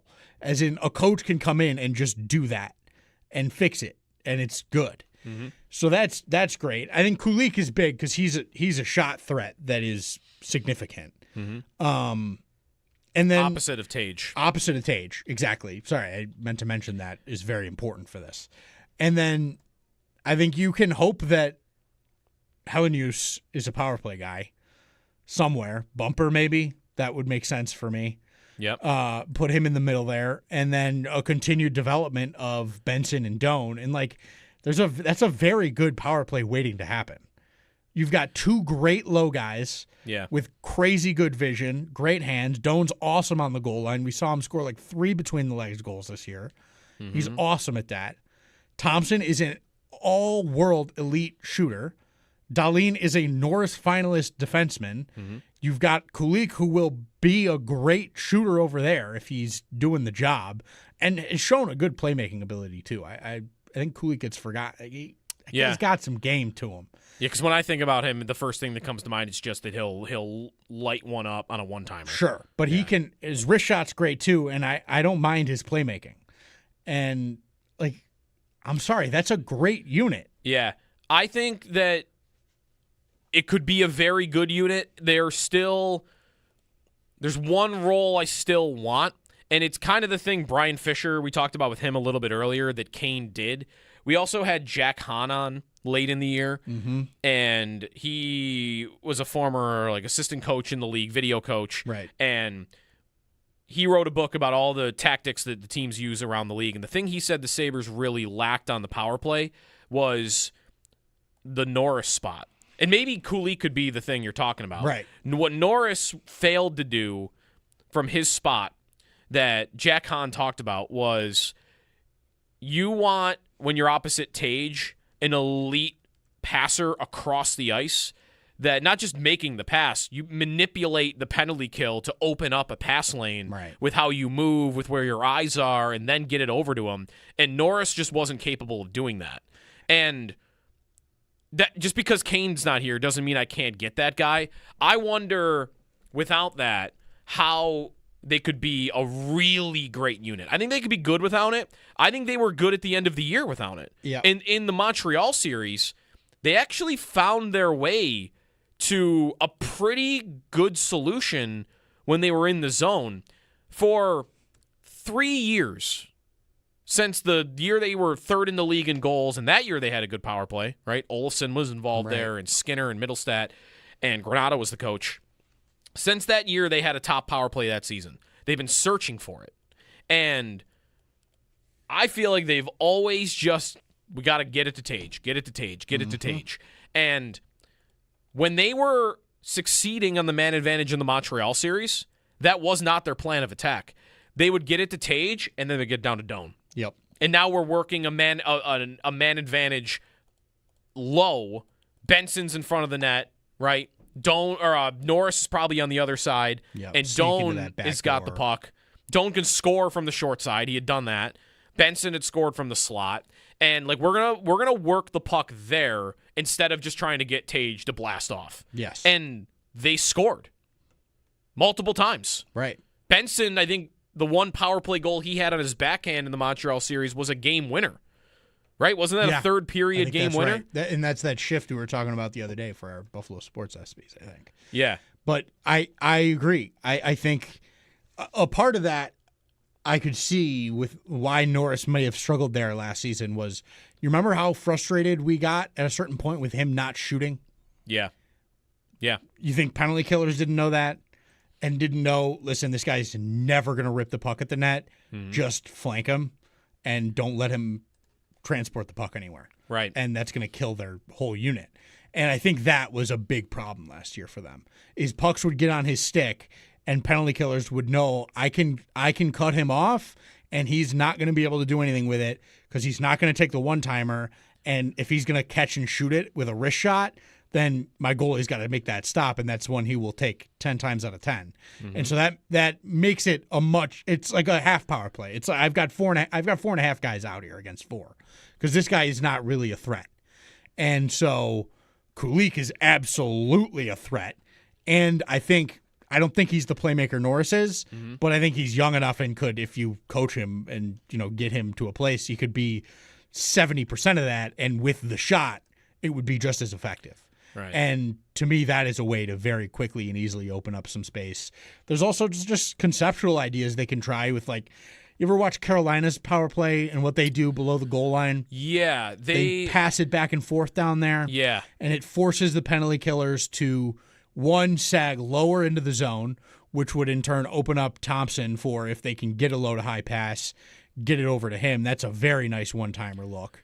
And it forces you into a collapsed penalty killing unit, and you can pass around the outside much easier. And if they decide to not do that, you can attack the net. And with the guys they've got, they can do that in Doan and Benson. To me, you're in a very good position with that. So conceptually, like schematically, there is things to look at and try and rectify with that unit as well. Yeah. I'm watching back that power play goal that Benson won Game 4 on. By the way, they scored 2 power play goals in that game to make it 2-2 and then 3-2, although the first power play goal was Tage scoring from center ice. It went off the boards, so it doesn't really count. The second one, like, the whole plan is get it to Doan. The top of the power play, you know how normally like teams picture a power play in your mind. It's an umbrella. Yeah. You got the 2 flanks. The Sabres are not positioned like that at all. Thompson's got the puck high. Dahlin is at the other point. It's like they're the 2 defensemen. Mm-hmm. Doan's down low. Benson's in front of the net. Quinn's at the back door. Right. So I've got 2 Montreal forwards meeting Tage and Dahlin, and I've got a 3-on-2 low, and that's how Doan gets the puck. And now Matheson is deciding, well, Quinn's being covered, so it's like a mini 2-on-1. It's Benson and Doan against Matheson, and they score. And that is what a power play is creating and finding 2-on-1s wherever you can, beat that guy, and then get to the net. That's strategically what you want to try to do on the power play. And so putting yourself in that position, which is, I'm imagining, I'm pretty sure I remember this as well, was a box and 1. Yeah. So they play with 4, and they can pass around the perimeter. If the middle guy's ever open, that's your primo shot. And then you wait for something else to open up and have movement on the backside. And those 2-on-1s make themselves more apparent than they do in an umbrella or a 1-3-1 format, because those are more one-timer focused. The box and 1 to me is often we're trying to look and pass it around, open up a seam, and find a quick hitter play. Yeah. The other thing very quickly on this, we'll take a break. We got to do Extendo Sports. I remember another thing Jack Hahn told us about their power play. They just simply need to play Benson more. Yes. Benson, and I'm looking at the numbers right now, like their number 1 unit when Benson was on the ice versus when he wasn't, their number 1 unit was so much better when Benson is out there. Having a retrieval dog like that is everything to a power play. And the way I'm measuring like who played on the number 1 unit, just who played with Tage, because Tage was always out there. Yeah. And Benson only played 74 of the 250 minutes with Tage. Yeah. Give me more of that. Yeah, I need if Tage plays 250 power play minutes again next year, 200. Benson needs to go from 74 to 200. Yeah. He needs to be on there all the time. 100%. We'll come back, we'll wrap things up, get it off to the Northtown Automotive Extra Point Show coming up on WGR.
All right, wrapping things up. So Kane signs in Chicago, so we're just waiting on the Hellebuck trade. We will not be getting our 3-team trade that I thought of the other day because Jet Greaves is signing in Columbus. What was Greaves at? 7.2, and Columbus was at 2.8. Yeah, they were far. It was a big, maybe even 7.7 for Graves. Yeah. What did they settle on? 3 years, $5 million. Okay. So right in the middle. Yeah. It's a pretty good deal for him. I thought it would be roughly that.